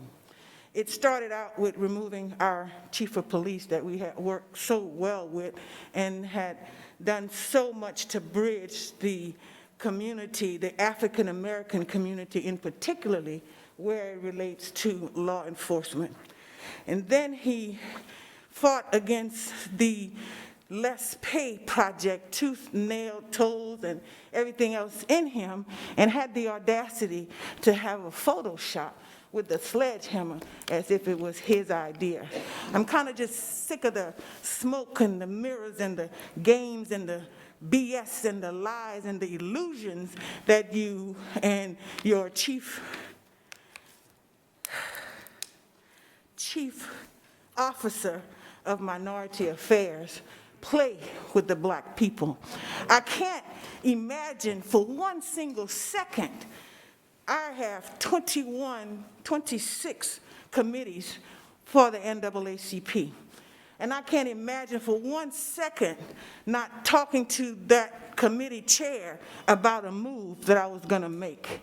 So it makes me think, back that up, it makes me now believe that my suspicion of the chief minority officer was just to pacify black people. Because I can't see how you could not even mention it to him that you were going to close 4 centers, recreation centers on the north side of Lafayette. That also shows me that you have no regards for him. So a good budget cut might be the salary that he's getting, okay? Another thing is that you act as if you're so concerned. But there's an old saying that's very common in the African-American community, and you guys could vouch for this: action speaks louder than words. We have asked you over and over again to include us. We have asked you over and over again to work on the disparities in the African-American community. In April, you and your chief minority affairs officer sat right in this room and said that you had a task force in place to deal with the disparities in the African-American community as it relates to COVID-19. Today, that group, we are in July, that group is still organizing. Yes, they are. I'm on the committee. I speak from what I know, sir. Okay, I'm on the task force. I know that they're still organizing. A lot of the different arms of that is organizing. Shame on you. And now then you take the $852,000 that's allocated for COVID relief, rent, utilities, shelter for the homeless and whatnot, and you give it all to business people, quote unquote, low to moderate income businesses. really not even a penny to the rent program, not a penny to the utilities. Now, I don't know many business owners who don't have homes, do y'all? All the business owners I know have homes, but when a person is evicted out of their home, then they have no place to go. They become a part of the homeless population. As far as these parks are concerned, those parks are very valuable to the African American community. I can echo what everyone else has said. I personally worked on George Bowe's campaign, proud that he was the first African American to run for mayor. I'm proud of James Carlton, the educator. I'm proud of Hyman Center. I got married and my reception was at Hyman Center. We use that. And Girard Park don't have bleachers either. That's what one of the things you said, it doesn't have bleachers. Well, there's a lot of work for all of it to be done. But if you want to be fair, and I believe somewhere down deep in your mind, you might have a conscience, then you need to close parks across the city. Thank you, sir. All right, baby. Thank you. Devon Norman, followed by Herb Green. In case you're wondering what that noise is, it is raining. I think, huh? Good evening to the council, also to Mayor President Josh Guillory. Keep your eyes on the prize and hold on, my lordy, hold on. Keep your eyes on the prize and hold on, my lordy, hold on. The one thing we done wrong, we stayed in the wilderness a day too long. So keep your eyes on the prize and hold on, my lordy, hold on. The one thing we done right is today we decided to fight. So keep your eyes on the prize and hold on, my lordy, hold on. I'm going to try to keep this dignified speech that I wrote in the time that I have left. My name is Devontre Norman. I am the Lafayette NAACP Young Adult Committee Chairperson and a minister and the community liaison for Gethsemane Church of God in Christ here in the city of Lafayette. To begin, I would like to simply just address the administration's COVID-19 response as the floodgates of heaven are opening up right now. Josh Guillory, when I initially asked you about mail-in ballots and voter suppression at a town hall such as this, I called in my question. It was as if you laughed at the question and considered that that didn't exist. You scoffed, dismissing the idea that such injustice could be present in Lafayette. Your disregard encouraged me to get more involved in the community as I had just come back from living in the city of Baton Rouge for 3 years working in the funeral industry. It was only a few days later that George Floyd was brutally murdered. Multiple police officers disregarded his cries for help as his lungs began to fail while a policeman's knee rested on his neck over 9 minutes. Almost 9 minutes. This incident was indicative of the greater national struggle, and response to my initial question was a prime example of the apathy and complete disregard of black struggles and lives, and which is the theoretical knee on our necks. Lafayette, get your knee off of our neck. Thankfully, myself and thousands of other Lafayette citizens from all the walks of life came together to march and speak out against the murder of George Floyd. But not only him, but every other victim of police brutality and systematic racism. As a representative of my community, the NAACP, and the Father, the Son, and the Holy Ghost, I am disappointed and disgusted at this administration's response to COVID-19. As we understand that black and brown people are affected most by this epidemic. Also, the other epidemic that we are facing, which is racial injustice, ties into what is going on with COVID-19. We understand that black and brown people are in situations that cause them to have health disparities that place them in dire situations when they get this diagnosis. I am someone who has personally experienced multiple close deaths of close relatives that I know and love due to this virus. So when I come speaking, I don't come speaking just by anger. I come speaking by pain and grief. So to Parks and Recreation, the position of Chief Minority Affairs was created as a smokescreen. I'd like to agree with that. For black people that led them to believe that Josh Guillory is for us. I'd like to clarify that I don't have anything against Harvin, but I feel as though Josh created the position as a distraction. He could have created a committee, including organizations like the NAACP, in the conversation, but that did not happen. We're here today because yet another tragic attack has been put on black and brown people in our community, and that is what is being done against Parks and Recreation. I would hope that we could come together and that we could come up with real solutions, that young people like myself, and I didn't come dressed up in my suit, looking clean and nice like I usually do when I greet audiences like this and when I greet leaders like yourself, because I wanted you to see what it looks like when you are affecting brothers and sisters like myself. They have tattoos like I have that I usually cover up sometimes. Sometimes they wear their hair like I wear my hair, usually all the time. And usually, unlike myself, because of the way that I can speak so articulate, because I've been taught to do that with my education, they get discriminated against as soon as they walk through the doors. You talked about voter suppression, and you basically made it about, your ancestors and what they fought for as, those who were in the military. But what I experienced in Louisiana on last year when I went to vote, and I dressed much like I did today, was heart-wrenching. To say that voter suppression does not exist and that the injustices that we see all across this country do not exist here in Lafayette is a disgrace and a slap in the face to black people. So today I come hoping that we can come up with solutions and real solutions in Jesus' name. Thank you. Next speaker, please. Herb Green, followed by Matthew Sias. Good evening. Good evening. I didn't come here tonight to admonish anyone. I want to thank A.B. Rubin, Mr. Gilbo, Mr. Naquin, Mr. Carlson, Mr. Tabor, Josh Guillory for opening up this dialogue. I'm a product of Hyman Park. I'm 57 years old next month. I've traveled the world extensively.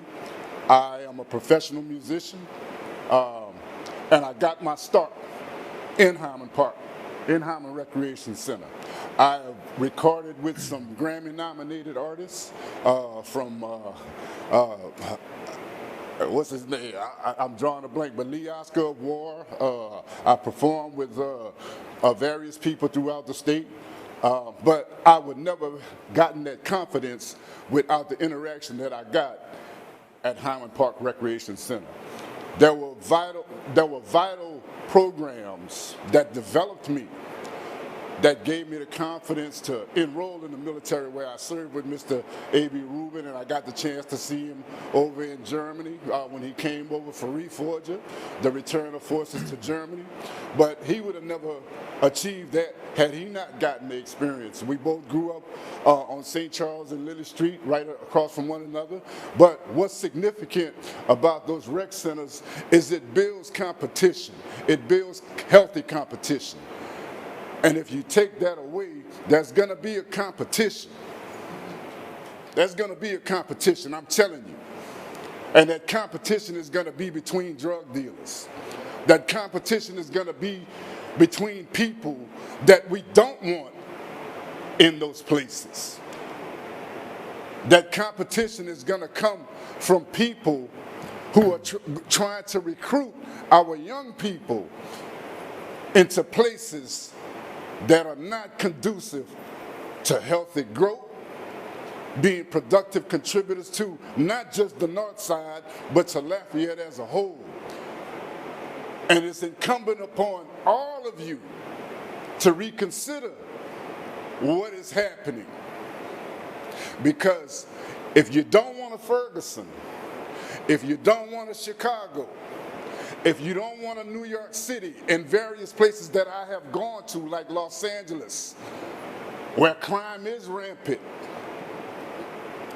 and crime, it doesn't start off, you don't get to grow up, you don't come out the womb a criminal.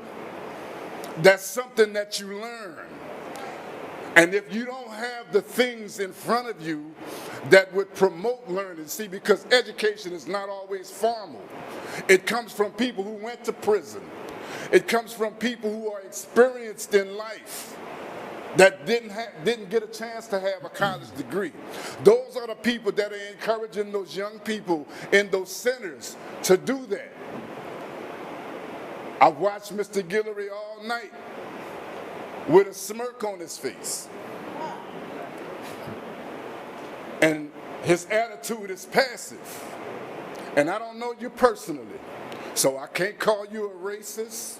I can't call you those negative things. But you served in the military just like I served. And what it did to me, it made me a man. It made me be accountable for who I am and who I'm responsible for. And I'm just one, but I'm responsible for that whole north side. I have 15 boys that I teach what I do. I do it passionately. And in some cases, I do it for free. I've been to the Lafayette Public Libraries. I've been to all of the parks in the area. Google my name, Herb Poochie Green. You're going to see what I do. And I'm charging you. I'm charging you. And look, let me tell you, I speak for those kids because they know I'm speaking for them. The Office of Minority Affairs does not speak for me. He doesn't know me. He knows me, but he doesn't know me. He didn't know that I would come against him in this capacity because he didn't come to us initially. When you appointed him to that position, he did not reach out to leadership, the real leadership. See, because they got those that have that superficial idea of what leadership is. And all of you should know that leadership is not popular. It's not a popular thing, but it's one that you do diligently. Thank you. Thank you, sir. Final speaker is Matthew Size. And Devon Norman, could you come see me, please? Thank you. Good evening, Council. How y'all doing? Josh Guillory. I had a prepared statement, but I've been just sitting down listening, and I decided not to read my prepared statement. I'll read it later. Just a few, comments to Josh Guillory. I'm a little bit confused in your contradiction to, trimming the fat in government and that you want to do less with more. I've been doing my research, and I'm not going to make no crazy statements. I just want to talk on facts. I've been doing my research, and I'm not understanding the fact that you would like to close 4 parks and recs and fire 37 people in a time where you've added a chief of staff, if I'm not mistaken, recently. You have a CEO, correct, and the chief of staff and the CEO is similar, the same position, right? 6 figures. Y'all can turn this mic on. Yeah, we could talk. Well, I'm not about this dialogue going on. Come on, let him talk. He can talk and answer that. So this is my thing with it, Josh. I mean, you contradict yourself in your statements that you want to trim the fat and you want to cut, but it only comes to cuts on the north side of town. It only comes to cut on the black side of our city, and I'm not going to stand for it. I said I was going to go away and run my business and do my own thing, but I mean, I've been sitting down for 6 months watching from you just basically saying you're gonna put your feet on the black people's neck, and that's basically what you're doing. I've been quiet, I've been watching, and no, I did not win my election, I lost. It's cool, I'm not a councilman, but I stand in the gap for a lot of people that don't have the courage to speak, that won't deal with you directly for who you are as a person and what you're doing to our community, and this is unfair. It's very unfair. I had a prepared statement, but my heart is hurting right now for my community. And it's very unfair. And you know it's unfair. You hired a lawyer for yourself, right? Don't you have an extra lawyer on staff? You want to have a media team? Huh?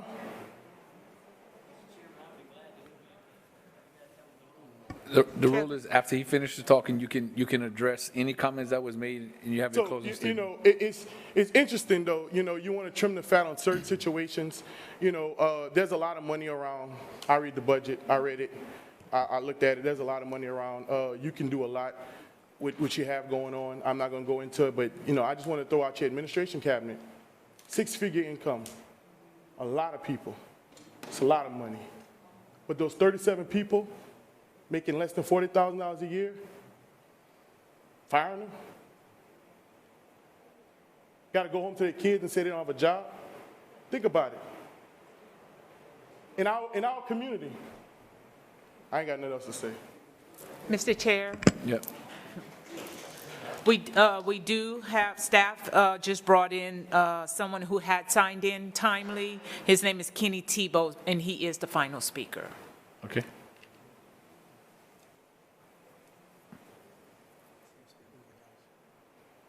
How y'all doing? I'm going to let you speak. Go ahead, sir.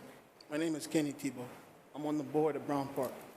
I'll coach Mr. girls. Tebow, if you could pull the microphone towards you and maybe speak Okay. up a little if you can, thank you. I coach girls softball for free. And what you're doing, it's not right. My girls can't go to Red Laurels. They can't go to Thomas Park. We don't go to Robichaux Center.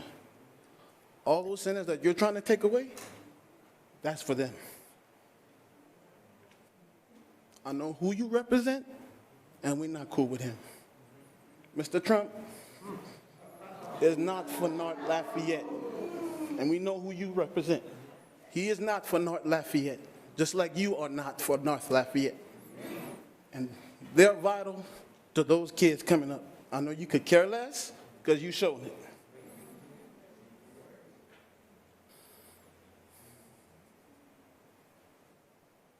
I possess a CDL. And if what's not happening, if we don't get our centers back, if I got to rent a bus when it's time for your reelection, and I got a lot of friends with CDLs, we'll go to each polling center, and we're going to vote you out. I don't need 4 minutes. All right. Mr. Chair, that concludes the speakers. Okay. Madam President, Mike Shores. Thank you, Mr. Chair. And to the last gentleman, look, I appreciate your service. I know maybe a little upset with me right now, or maybe a lot upset with me, and I understand that, and I appreciate that. But I was a coach in the volunteer coach just like you for 10 years, and, you know, it's very admirable. I'm trying to find you in the audience. I think you're back there. Look, I appreciate that, okay? And I appreciate what you're saying to me. To my friend, I think it's Mr. Sias, if he's still here. All right. I appreciate that, too. I would, since you're looking in the budget, I would definitely encourage everyone to look at the Mayor President's office budget compared to the previous Mayor President's budgets for the last, I guess, 10 or so years. You know, one of my first cuts, and my CAO's right here, she helped me with this. One of my first cuts was to reduce the cost that taxpayers are paying to the Mayor President's office. So we're very proud of that. Look, hey, guys, let me tell y'all, I am motivated. I know it might sound crazy for you to hear that from me right now, but I am more motivated after hearing you talk than I was when I walked in. Lots of good points are made, and we all want the recreation centers to reopen. Now, they're not open right now, mainly because COVID-19. They haven't been open for a while, but we'll get past this. We'll get past this. So I hear a lot of engagement from the community today. Thank you for that. We will get through this. But the bottom line is the taxpayers passed a millage.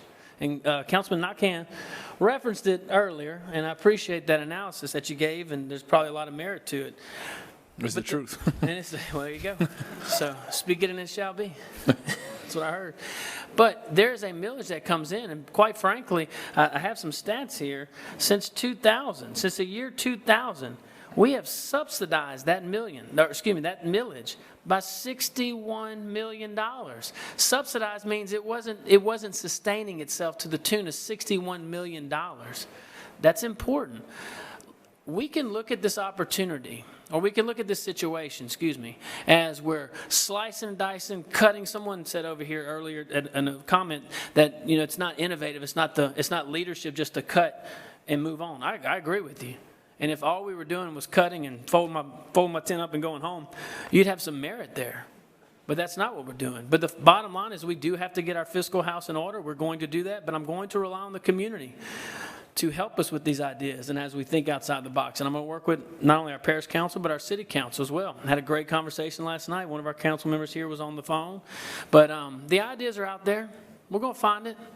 But just know that every speaker that spoke tonight, it means a lot to me. And I appreciate you. Thank you. All right. Moving right along to resolutions, I just want to remind everyone that item number 6 and 7 is deferred indefinitely. So we move to discussion item. At this time, Jeremy, please read. Update on the Buchanan parking garage. Okay, at this time, I'd like to give the floor to Councilmember Carlson to help bring us up to speed on what's going on with the Buchanan parking garage. So I actually don't have an update. I just wanted to get an update from administration, which I believe Cedra went back to get Chad so they can give us an update. I know it's been a few months since we passed the emergency funding to remove those panels, and just wanted to kind of get an update on where we're at with that, what the status is, and what we can do to move forward. No.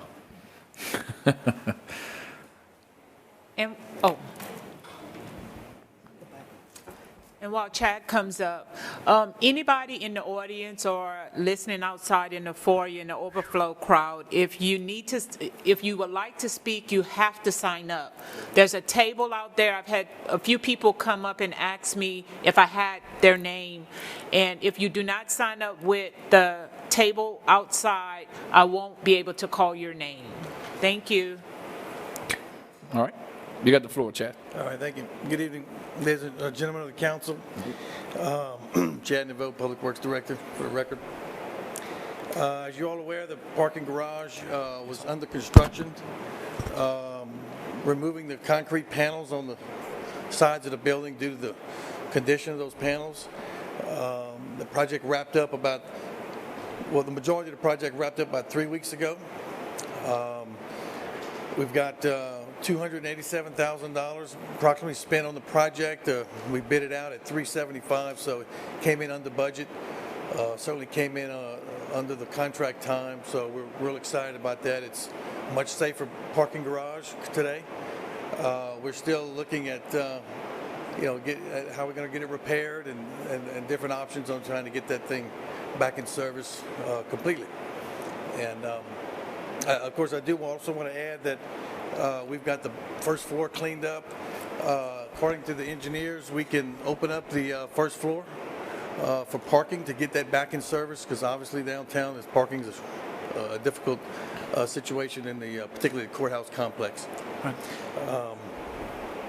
And hopefully within the next 2 weeks, we should see parking back in the bottom floor of the garage. Are we going to give priority parking to the clerk's office, the clerk in his office, at least during the day for his staff to park?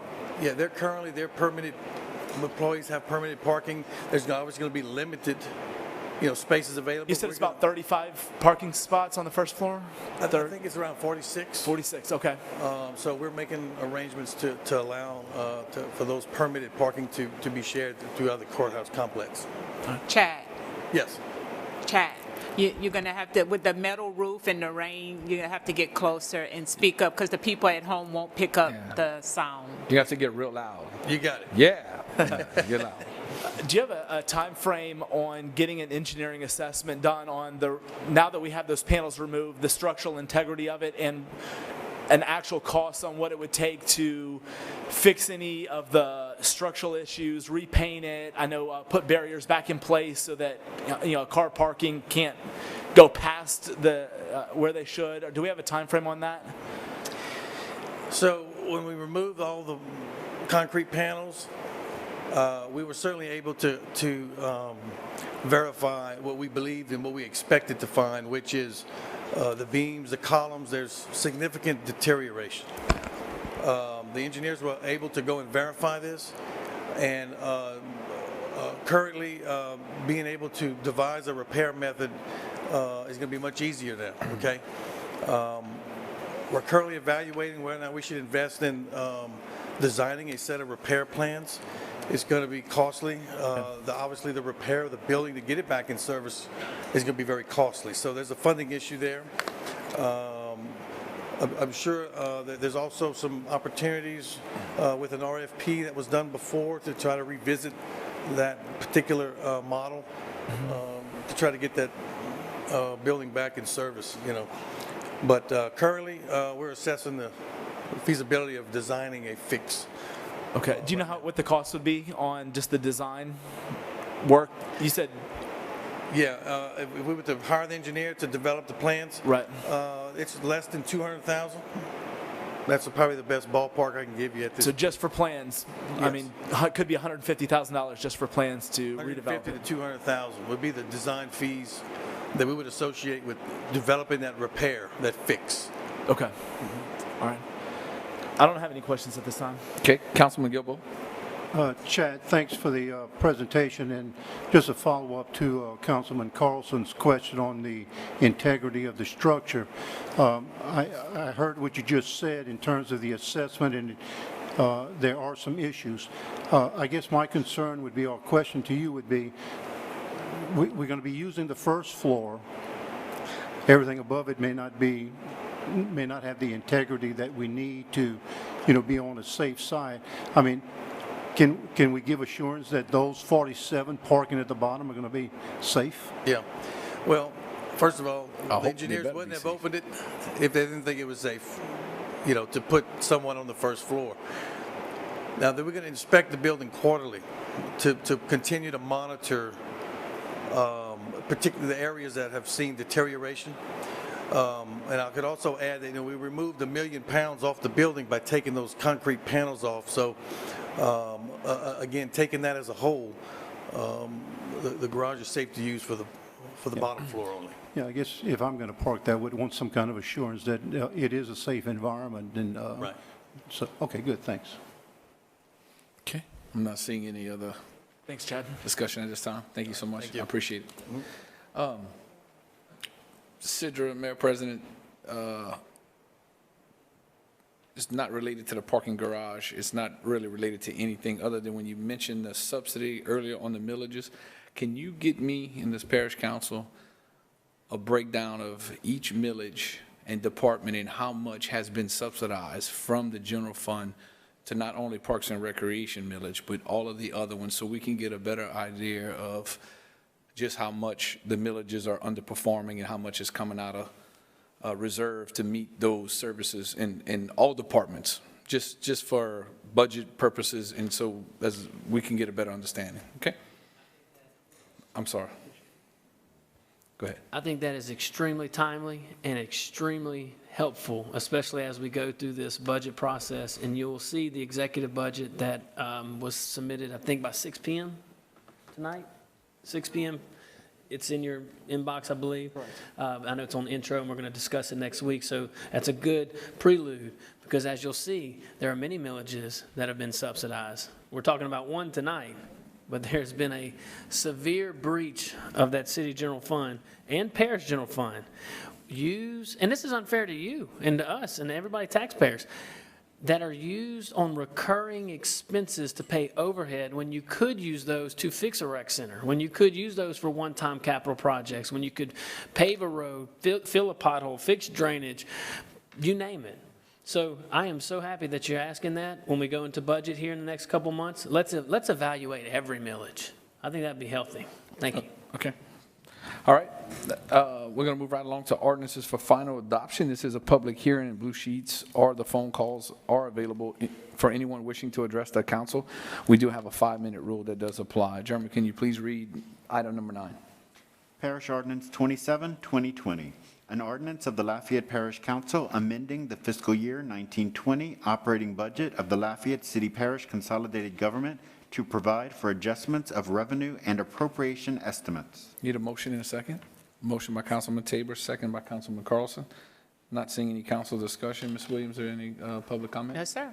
Okay, please call the roll. District 1? Yes. District 2? Yes. District 3? Yes. District 4? Yes. District 5? Yes. Motion is approved. Parish Ordinance 28, 2020. An ordinance of the Lafayette Parish Council amending the fiscal year 1920 operating budget of the Lafayette City Parish Consolidated Government by authorizing the use of prior year fund balance of the Juvenile Detention Facility Fund, Fund 265, in the amount of $60,000 and appropriating within the Office of the Chief Administrative Officer, Juvenile Detention Division, to increase contractual services. Need a motion in a second? Motion by Councilman Gilbo, second by Councilman AB. Not seeing any council discussion. Ms. Williams, any comment on this matter? Yes, sir. All right, please call the roll. District 2? Yes. District 3? Yes. District 4? Yes. District 5? District 1? Motion to adopt is approved. Okay. Parish Ordinance 29, 2020, an ordinance of the Lafayette Parish Council amending the fiscal year 1920 operating budget of the Lafayette City Parish Consolidated Government by authorizing the use of Parish General Fund prior year fund balance in the amount of $16,000 and appropriating within the parish-wide fire protection transportation account. Need a motion and a second. Motion by Councilman Gilbo, second by Councilman Tabor. Council discussion? Seeing none. Ms. Williams, any comment? No, sir. Okay, please call the roll. District 3? Yes. District 4? Yes. District 5? Yes. District 1? Yes. District 2? Yes. Motion to adopt is approved. Okay. Parish Ordinance 31, 2020, an ordinance of the Lafayette Parish Council recognizing and ratifying the declaration and certification of a public emergency as stated in Emergency Parish Ordinance 30, 2020, recognizing and ratifying the changing of the polling location at the Broussard Community Center to Marshall Billow Elementary School as authorized and in accordance with the applicable provisions of the Louisiana Election Code, Louisiana Revised Statute 18.1 et sec, and as authorized by Emergency Parish Ordinance 30, 2020, recognizing, ratifying, and continuing the authority granted to the Lafayette Mayor President by Emergency Parish Ordinance 30, 2020 to enter into any and all contracts necessary, incidental, convenient, or desirable to change the Lafayette Parish polling place at the Broussard Community Center to Marshall Billow Elementary School, and recognizing and ratifying any emergency appropriations for this purpose as authorized by Emergency Parish Ordinance 30, 2020. Okay, need a motion and a second. Motion by Councilman Carlson, second by Councilman A.B. Council discussion. Councilman Carlson, you have the floor, sir. Thank you, Mr. Chair. So I understand why we needed to pass this emergency ordinance, and my understanding is that it has to do with the Secretary of State's office requiring us to not have a voting location in any facility that also has contact with our senior citizen community, just to prevent COVID and everything like that. My only concern with this is 2 Saturdays ago when, on Election Day, I spent almost the entire day addressing concerns because not one person in the community of Broussard was notified. The mayor and council in Broussard was not notified as to this change, and even the Go Vote app provided by the Secretary of State's office still had the Broussard Community Center and not Marshall Billow Elementary as their polling location. So there's mass confusion, people showing up to vote, and they had no idea where to even go and vote. So I got a call from Mayor Bork, who was not even made aware of this. So I understand why we need to. I would just like to make sure that in the future, if we're changing polling locations, that proper notification goes out to municipalities that are involved. Secretary of State's office can update the app, things like that, just so people are not showing up in the wrong location to vote. I'm going to support it tonight. I mean, at this point, it doesn't matter. But for the election that's coming up in the fall, the presidential election, Mr. Escott, I would love to be able to work with you to see this location moved. And this is per the request of Mayor Bork and his council from Marshall Billow to a different school. I'm going to draw a blank now that. Catherine Drexel, yes, thank you. Just because it is more centrally located to that precinct than Marshall Billow. I think Marshall Billow's right at the edge of the precinct, and Catherine Drexel is more centrally located. So unless there's objection from any other council member or reasoning from the Secretary of State's office, I know the citizens in Broussard would really appreciate that. So if you and I could work on that and we could get that moving so that before the next election we could have that in place, I'd certainly appreciate it. You good? All right, cool. Legal department, you have it in I know you're in the cheap seats, but you good? Okay, awesome. All right, not seeing any other council discussion. Ms. Williams, any public comment? M. Christian Green. Okay. And if you could speak a little louder because of the rain. Yes, my name is M. Christian Green, Christy Green. I'm president of Indivisible Acadiana. I'm also on the state board for the League of Women Voters. But tonight I'm speaking from my experience as a poll monitor for the NAACP Legal Defense Fund, which trained volunteers across the state, and we were out on July 11th. So I did actually witness some of the events that Representative Carlson had to intervene in, and we appreciate his intervention and his apology for what happened. But I have to say it was a bit ironic. I had a list from the national NAACP, mostly of polls on the north side, to intersect with another issue that we're talking about tonight, including the Domingue Recreation Center. So it was a little bit ironic that I found myself called mid-afternoon down to Broussard. I understand that this Broussard Community Center has been a problem. There have been problems with signage along Ambassador Caffrey slowing the progress on that street. There have been problems with insufficient parking, so I understand this has been a long-standing request. However, there is the Secretary of State Ardoin's emergency voting plan, which says parish governing authorities have specific duties to perform, including any changing in polling places which are no longer available. That's on page 3. On page 5, it actually says that the registrar of voters should have sent the affected voters a new voting card with that information. And I'll just say, as someone who testified at the state legislature while this emergency voting plan was being put into place, I remember Secretary Ardoin on April 14th saying that he was aware that there were senior citizen centers that had to be closed. And when I arrived at the polling site on Saturday, I saw a sign that said it had been one. So this was something that was clearly contemplated back in April. And I do need to let you know that we're going to have poll monitors out and about on November 3rd and before then, and we hope we don't have any further reports of trouble at the polls. Thank you. Okay. Councilman Carlson. I'd also like to add that Charlene I know she did have staff at the polling center letting people know that the polling location had been changed, but it was just an inconvenience for people who drove across town to go and vote and then found out their voting location had been changed without any notification to them, and then drove back across town or to another area of town in order to vote. So while they did notify, I do think we can do a better job. I think the city of Broussard would also spend some time notifying its citizens. And as it was referenced earlier by Ms. Green, this is just the second time that this voting location has been changed in the last few years. And so I think they would just like a permanent place that is not going to be changed and proper notification going out so that it's not inconvenient for people to vote. Okay. All right. No other comment. Can you please call the roll? District 4? Yes. District 5? Yes. District 1? Yes. District 2? Yes. District 3? Yes. Motion to adopt is approved. All right. Thank you. We're going to move to introductory ordinances. I need a motion and a second to consider in global items 13 and 14. Motion by Councilman Tabor. Motion by Councilman Carlson. Jeremy, please read. Parish Ordinance 32, 2020.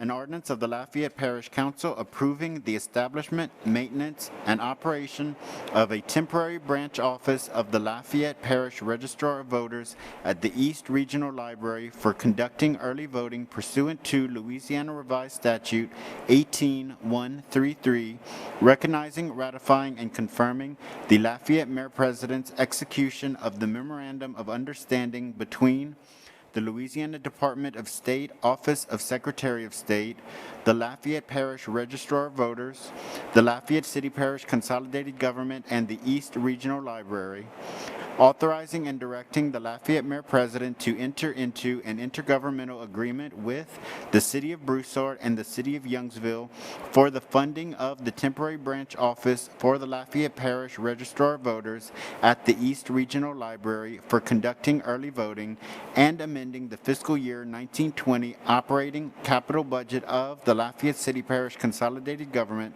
by increasing reimbursement revenues to the Parish of Lafayette from the City of Broussard and the City of Youngsville to provide funding needed for said temporary branch office of the Lafayette Parish Registrar of Voters for conducting early voting.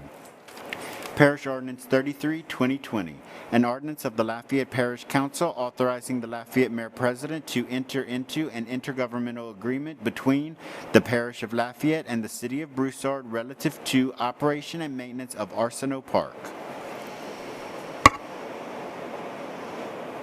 Okay. Are there any comments from the public concerning introductory ordinances? Yes, sir, there are comments from the public. We did have 13 citizens who called in who did not wish to speak, but they opposed item number 13, which is the new voting location, East Regional Library. We do have 6 speakers, the first of which is Kathleen Espinoza, and she will be followed by Matthew Humphrey. Okay. You speak after? Okay. Thank you. I'm Kathleen Espinoza. I'm representing tonight the League of Women Voters of Lafayette. I've been up here a few times. We've been talking a lot with you all about the inadequacy of the existing early voting site at 1010 Lafayette Street. For reasons that I know you all are all aware of, it is too small, particularly when we have a federal election coming up in October, or an early voting cycle in October, where most certainly we will have to worry about social distancing. There's inadequate parking.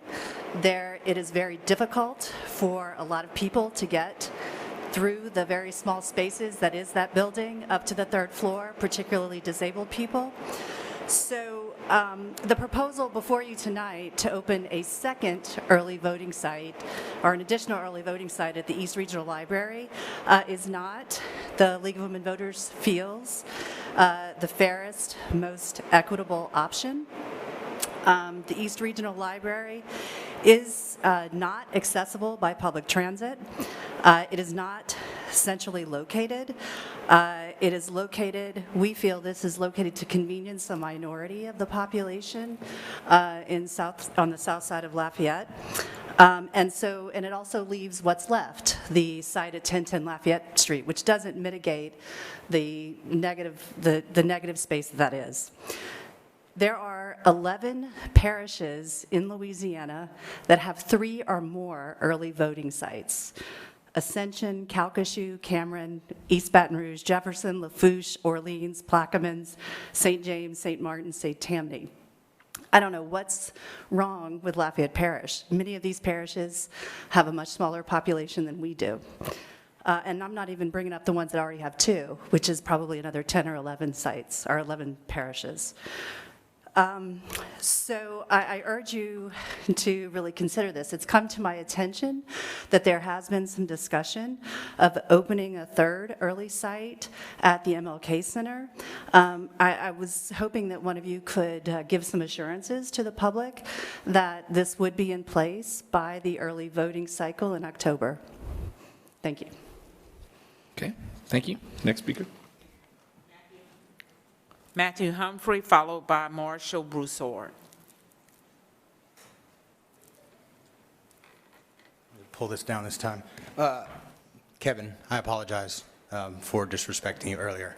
That said, I do stand by my comments. I just did not mean to disrespect you. I got you, no problem. We're good. Thank you. Matthew Humphrey arrives today to oppose the additional early voting location. I didn't sign up for number 14, but I do oppose it as well. Opposing this is bittersweet for me because we all know the early voting site that exists is terribly inaccessible, and we do need another location.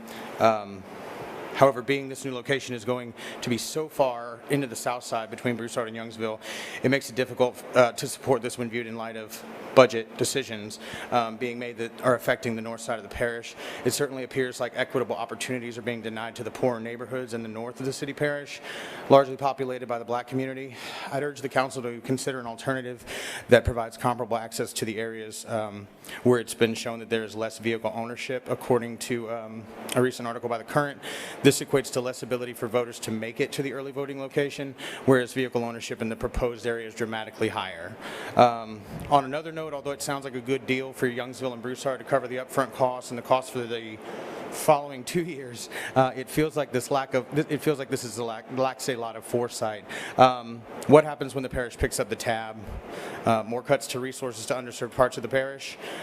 We can't have the administration saying, again, what I said earlier. We continue to suffer the financial fallout from years of wasteful spending and irresponsible policy decisions out of one side of their mouth and out of the other, letting this budget get further out of control by making these types of decisions that will affect us years down the road. Thank you. Okay, thank you. Next speaker. Marshall Broussard. They may be coming in. Believe he left? He left, okay. He left, okay. Next speaker. The next speaker is a caller, so give me a second. Okay.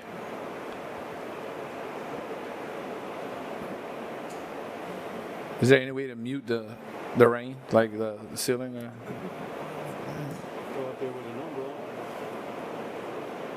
Mayor President, you can put that in your budget. Soundproof the room.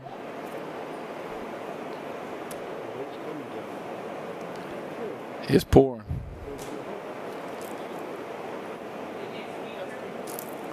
The next speaker is William Teeley. Mr. Teeley, you may begin speaking. Hello, my name is Will Teeley. I live in Parish District 5, so thank you to Councilman A.B. Rubin for representing me, and thank you to everyone on the council. I would like to speak out today in support of what you're trying to accomplish with this ordinance, but opposed to this specific ordinance. Early voting in Lafayette Parish is horrible, and when I say that, I mean absolutely no disrespect to Charlene Moe Menard and the Registrar of Voters office. Their team do their best with the resources that they have, but having one early voting location in downtown Lafayette is unacceptable for a parish of our size, especially since it's not easy for some people to get to downtown Lafayette. So I applaud what this council is trying to do, open more early voting sites. But as the saying goes, the road to hell is paved with good intentions. Surely, you must see the problem with opening an early voting site in South Lafayette, a wealthy, affluent, and white part of our parish, and not simultaneously opening an early voting location on a part of the parish where voters are poor, disenfranchised, and black. Furthermore, why should the tax dollars of low-income North Side residents who already may struggle with transportation needs pay for a polling location so wealthier residents who don't struggle with transportation needs can have more early voting locations? Third, the cities of Broussard and Youngsville are playing you. They have agreed to pay for this polling location till December 31st, 2022, which is just 2 years. And then at that point, the parish of Lafayette has to cover this polling location's expenses into perpetuity. What an amazing deal for Broussard and Youngsville, getting on the backs of Northside residents of our parish. Fourth, what money are you using from your budget to pay for this early voting location come January 1st, 2023? The parish is broke. You have no money. You shouldn't be considering any ordinances whatsoever that increase parish expenditures. Even if you disagree with me on every other point I've made just now, I would challenge you on this point because I think this is where we may have some common ground. The parish of Lafayette needs to be cutting costs right now, not adding costs to the budget. Be fiscally responsible. Any ordinance, this one included, that adds to the parish's expenditures should be dead on arrival. Vote no. Finally, and my fifth point, where is your limit? How many polling locations are you comfortable putting in our parish, in the mostly white parts of our parish, before you add a early polling location to a largely black part of our parish? Just this one? Maybe two? Maybe three? At what point does this become systematic and institutionalized racism? My opinion is that it has already become that. Look, if new polling locations are to be added, they must be added equally between white and black parts of our parish, period. It's the only fair thing to do. Thank you for your time. I appreciate you letting me speak. Thank you. Next speaker.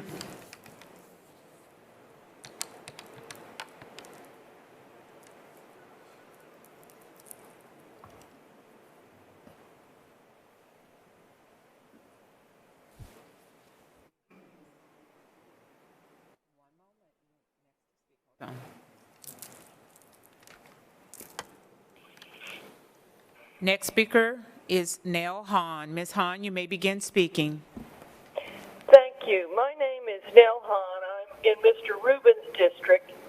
I'm a retired lawyer. I'm a member of the League of Women Voters, and I'm the former chair of the Mayor President's Awareness Committee on Citizens with Disabilities. Despite the need for an accessible early voting site, I oppose Ordinance 13 because it will create an early voting site at a location that is not accessible to most people in the parish. Can you hear me okay? If you could speak up a little louder, it's raining. The roof is loud. Yeah, it's raining over here too. Okay. Let her know it's not raining in here, though. It because it's going to create a voting site at a location that is not accessible to most people in the parish. It's being located in the southern part of the parish, not because that's where it's most needed, because that portion of the parish is more affluent and can afford to provide funding temporarily for the site. It is wrong to give preferential access to the ballot based on whether you live in an affluent area. Now, Lafayette Parish definitely needs a fully accessible early voting site. The registrar's office on the third floor of the courthouse annex is not accessible to people with disabilities, including many of the elderly. It lacks accessible parking, it has only a small, slow elevator, and it has no safe evacuation route in the case of an emergency. During the last presidential election, it was extremely crowded. And the fact that people with disabilities and the elderly can vote by mail does not justify the failure to provide an accessible method of early voting in person. People with disabilities have the same rights as people who don't have disabilities to cast their ballots in person, early voting. But even though it's vital that we have an accessible early voting site, we must not locate the only accessible voting site at the East Regional Library. That, for one thing, is not accessible by public transportation. It's farther from most of the population than a central site would be, and it was selected because Youngsville and Broussard are able to pay for it temporarily. That's not a good reason. Please vote, and because Lafayette is going to pick up the whole parish is going to pick up that site in 2 years anyway. Even if that weren't happening, you shouldn't be able to buy better access to voting. So please vote against the proposed ordinance and instead put an early voting site at the main library downtown. Thank you. One final speaker, Mr. Chair. Thank you, Ms. Hahn.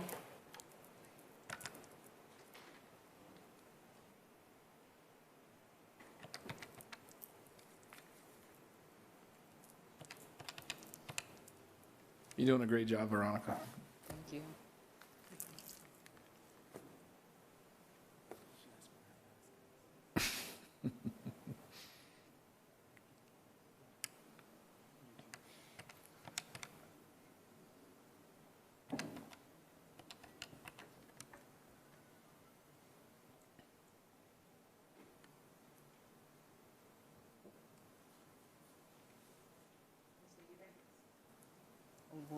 One moment. Thank you. Next speaker is Jared Eubanks. Mr. Eubanks, you may begin speaking. Hi, yes. My name is Jared Eubanks. I'm a resident of Parish Council District 5. I want to say thank you to my representative, A.B. Rubin, and to the council for all of your time today. I think expanding access to early voting is a noble goal, but it's of the utmost importance that when we do this, we do it equitably. I think we all know that our current single early voting location is very...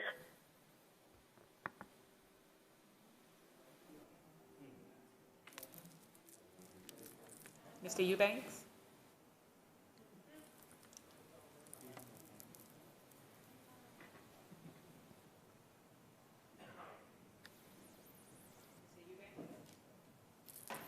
microphone must have dropped. Now, was that a cell phone or a home phone? Okay. Okay. Any other speakers? Calling back? Yeah, we'll try. Calling back. Is there any other speaker that would be here in the audience? No, sir. Okay.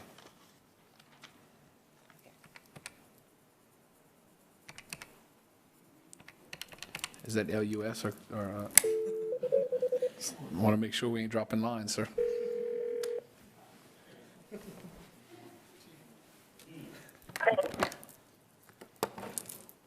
Mr. Eubanks, you could finish your comments. Okay, all right. I'm sorry, I'm not sure where I left off, but as I was saying, I think expanding access to early voting is a noble goal. But I think it's also of the utmost importance that when we do this, we do it equitably. Our current single early voting location, I think we all know, is too small. I've been there in long lines at an election before, and I think we know large parts of it, it's outdated, it's not terribly accessible. Despite all that, I do see it runs fairly smoothly, so I want to thank the employees and leadership there. Not only is it difficult to access, parking in that area, as we were talking earlier about the courthouse parking structure, we can't afford to maintain that parking structure, which means that parking for early voting is terrible. So I do think we need to expand early voting, but I think we need to do it in a way that is more central and more helpful to all of Lafayette. This new location is so far geographically to the south.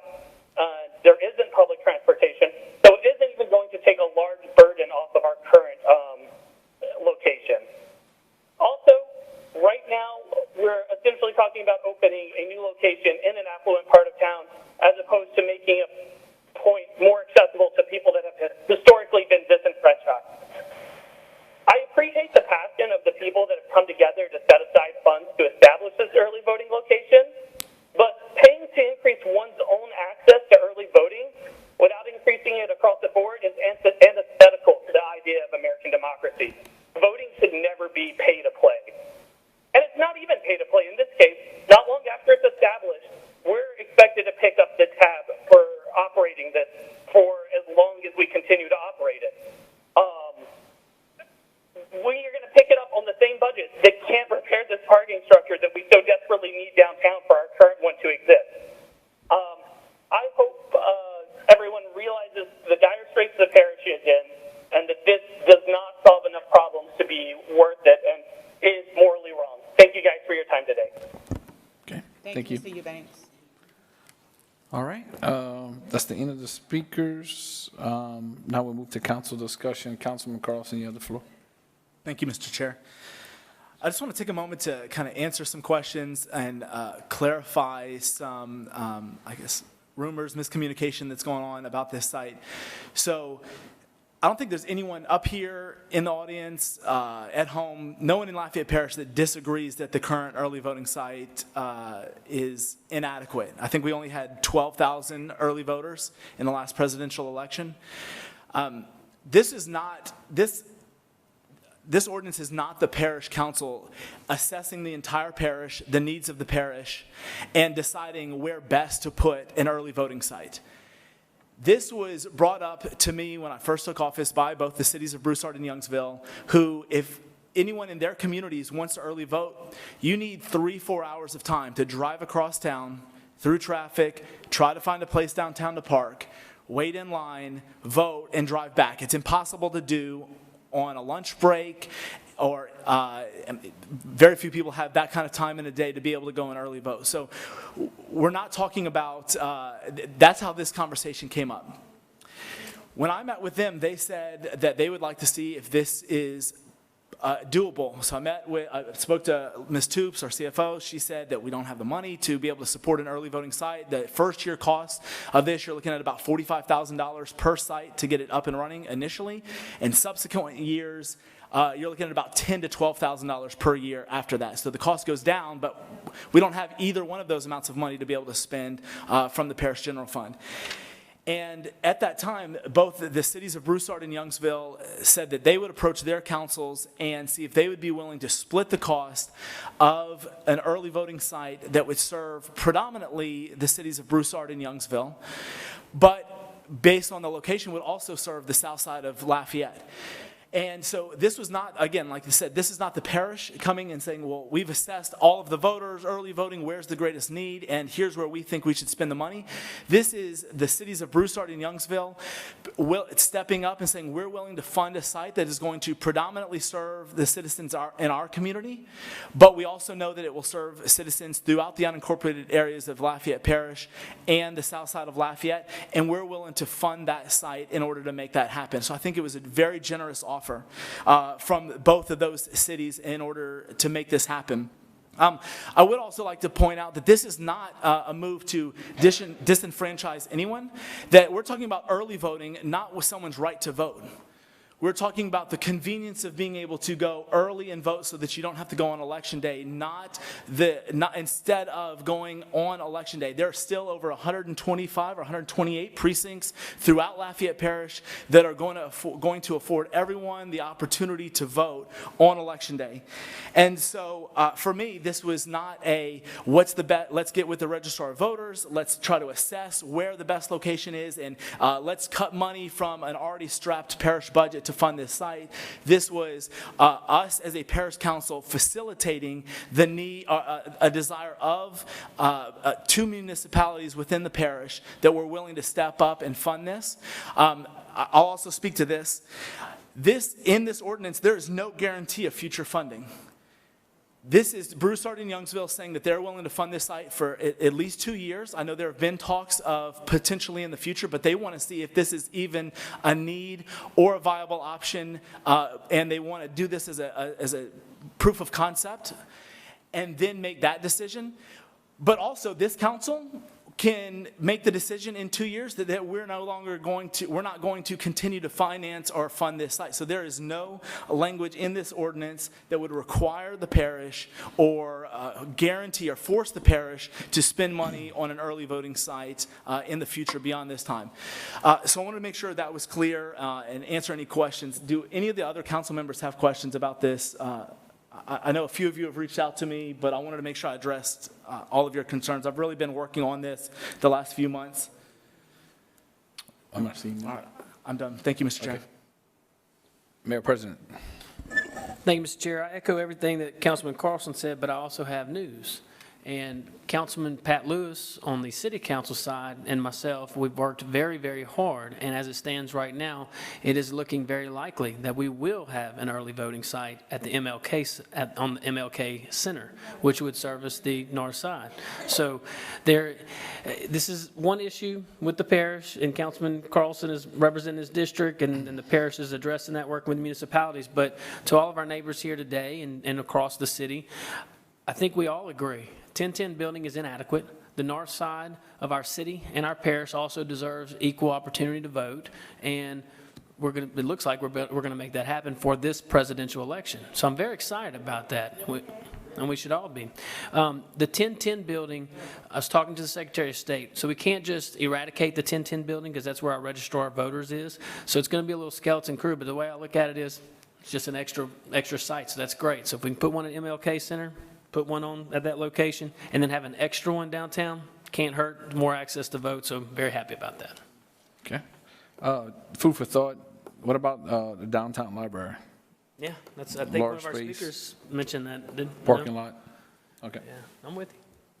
Councilman Rubin, you have the floor, sir. Okay, I'll keep it short because basically what I want to do is talk about what Carlson was saying is there's a need, and that's what he was trying to find in his areas, try to find a need. And in the joint meeting, I'm not the author, so I'm not going to take their highlight from them, but as Mayor President was talking about, they will discuss it in details in the joint meeting as far as the early voting site on the north side of Lafayette. Okay. Councilman Carlson, back to you. One last comment. I think it's important for everyone to know that from the Secretary of State's office, my understanding is that any early voting site has to be operate out of a parish-owned facility, which severely limits the number of locations that we can actually have early voting. And that's why I know that public transportation has been a question. Currently, there is no public transportation to the East Regional Library. That is correct. But as we look at some of these early voting sites that might fall outside the city limits of Lafayette, any of those locations are going to be difficult to provide public transportation to, one, and two, it has to be in a parish-owned building. So again, the number of locations where we can actually operate an early voting location are significantly reduced because of that. Okay. All right. Just took the word out of my mouth. Okay, please call the vote. Intro. District 5? Yes. District 1? Yes. District 2? Yes. District 3? Yes. District 4? Yes. Motion to introduce in globo is approved. Okay. At this time, we're going to adjourn the Parish Council meeting. Give us a little time to use the restroom. We'll be right back with our joint meeting. Thank you so much. All right.